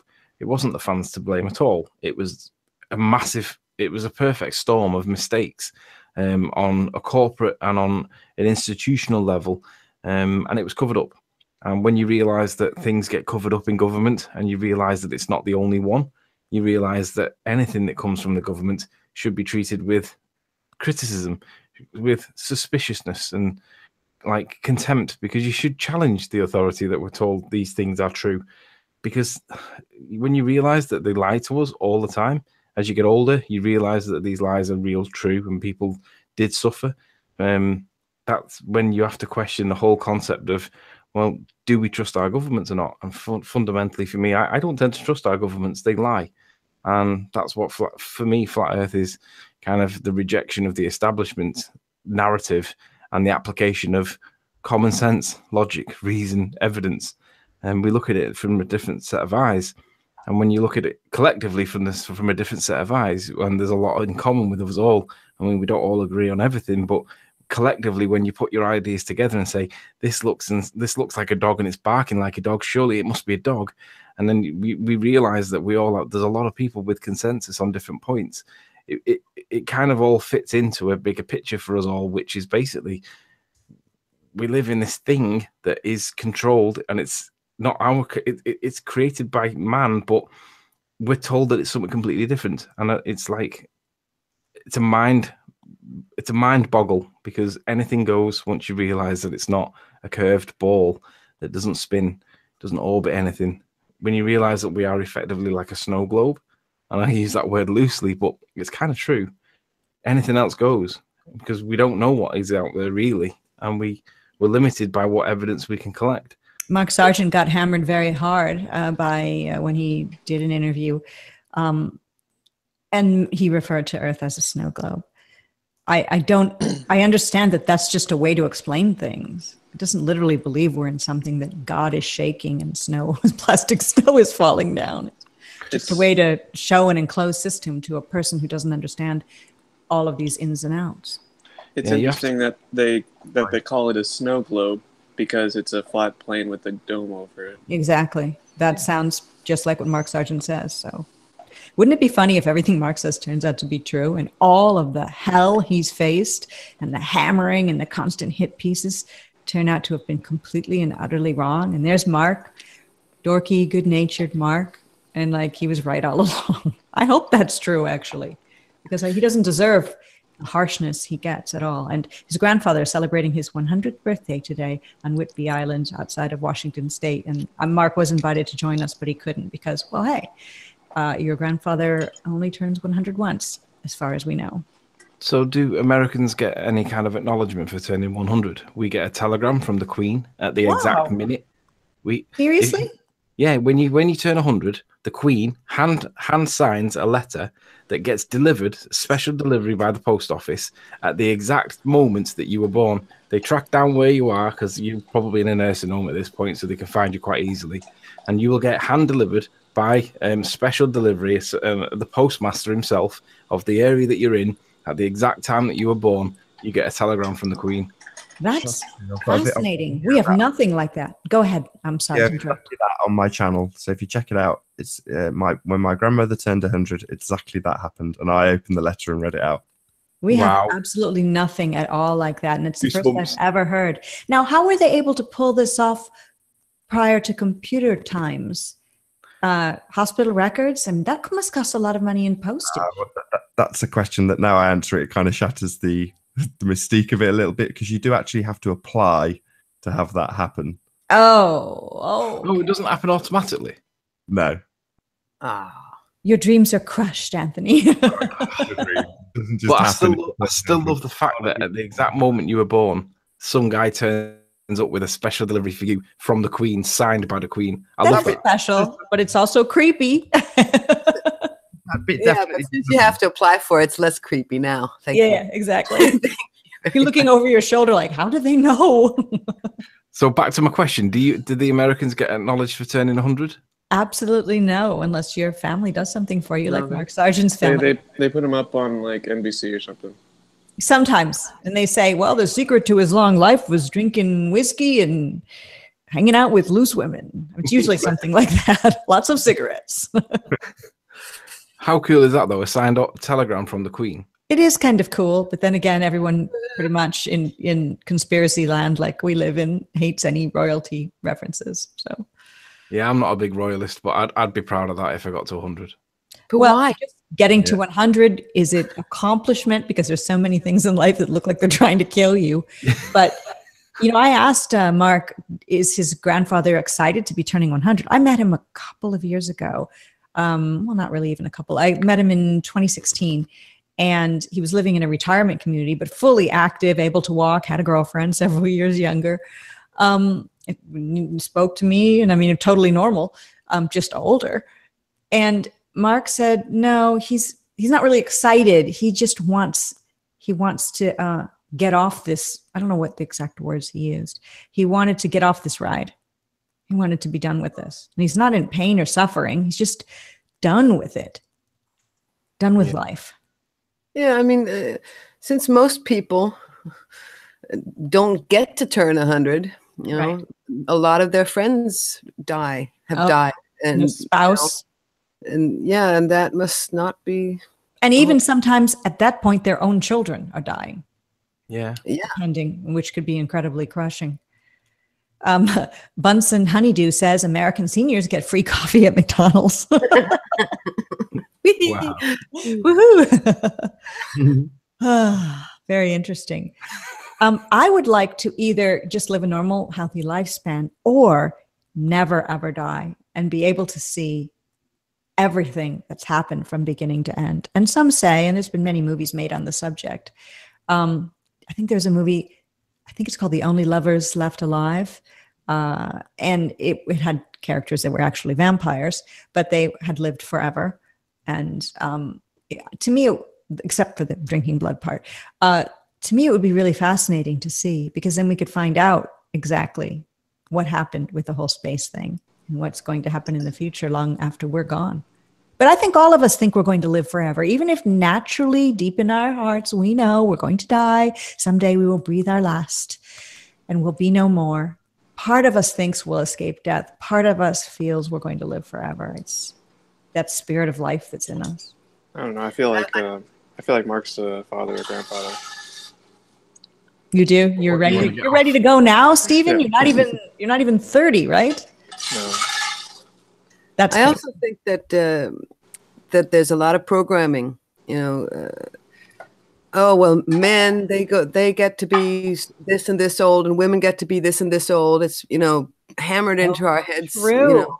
That men very die early. sooner. Yeah. Yeah, and I mean, I have heard so many men say, and these are men in their 40s. Oh yeah, well, I'm getting old. Getting old. You're getting old. You're 40.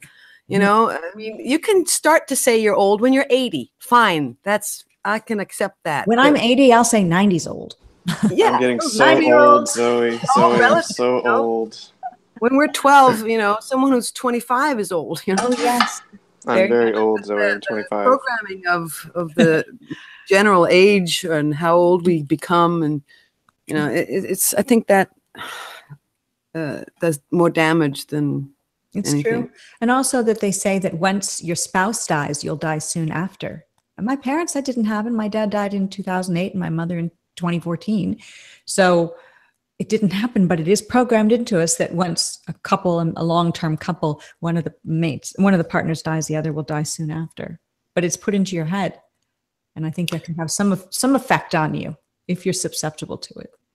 Well, I think maybe that is I mean, depends on how good a relationship you've had. Maybe if They you had a great relationship, but I think my mother was also very independent and had her own life and her own, things that she was into. So, interesting.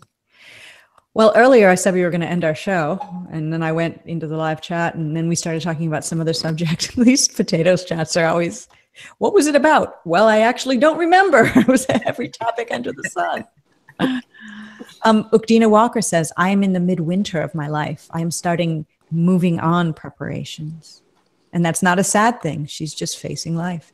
She says her cremation is paid for. Ukdina, just what my parents did.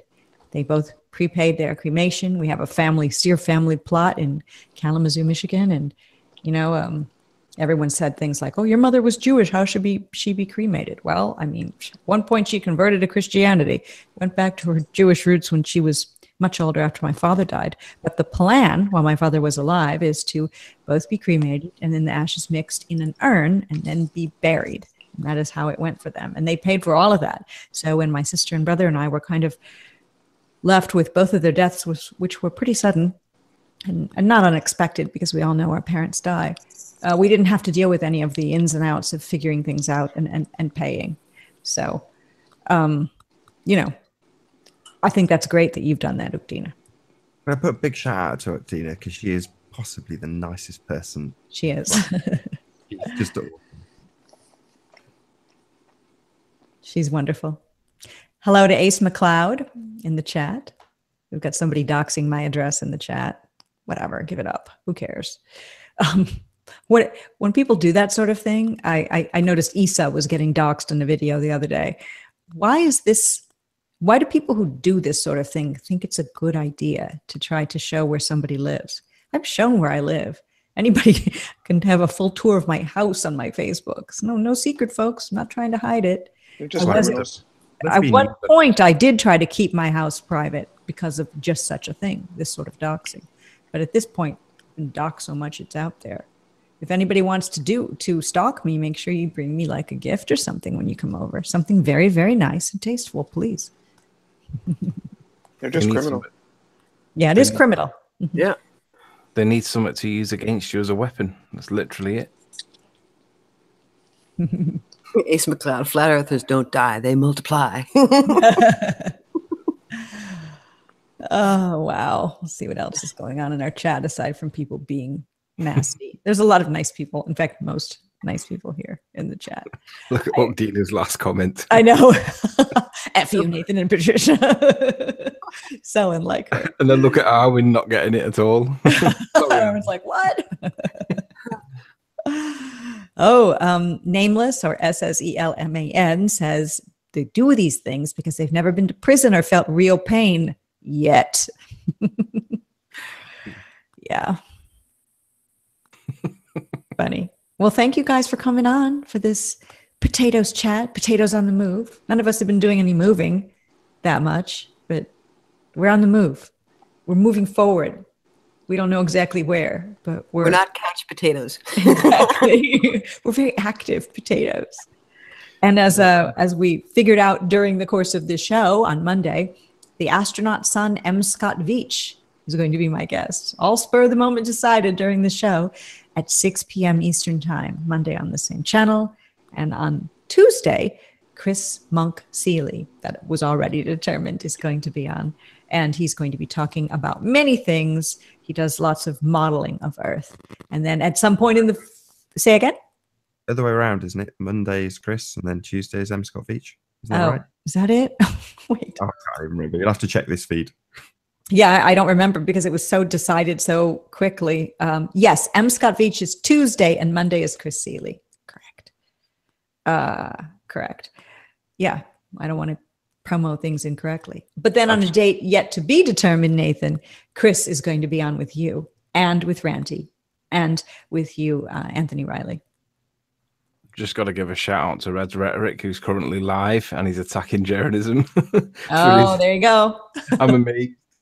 All right. Well, I guess we could all go watch that now, or I don't know, go scrub a toilet. Which one would you prefer? I value sleep. Scrubbing, you're right. That sounds definitely more preferable than watching the Yes. So everyone, enjoy your clean toilets, and we shall talk again when we talk again. See ya. Bye. Thanks, everyone. Bye. Bye. Keep it flat.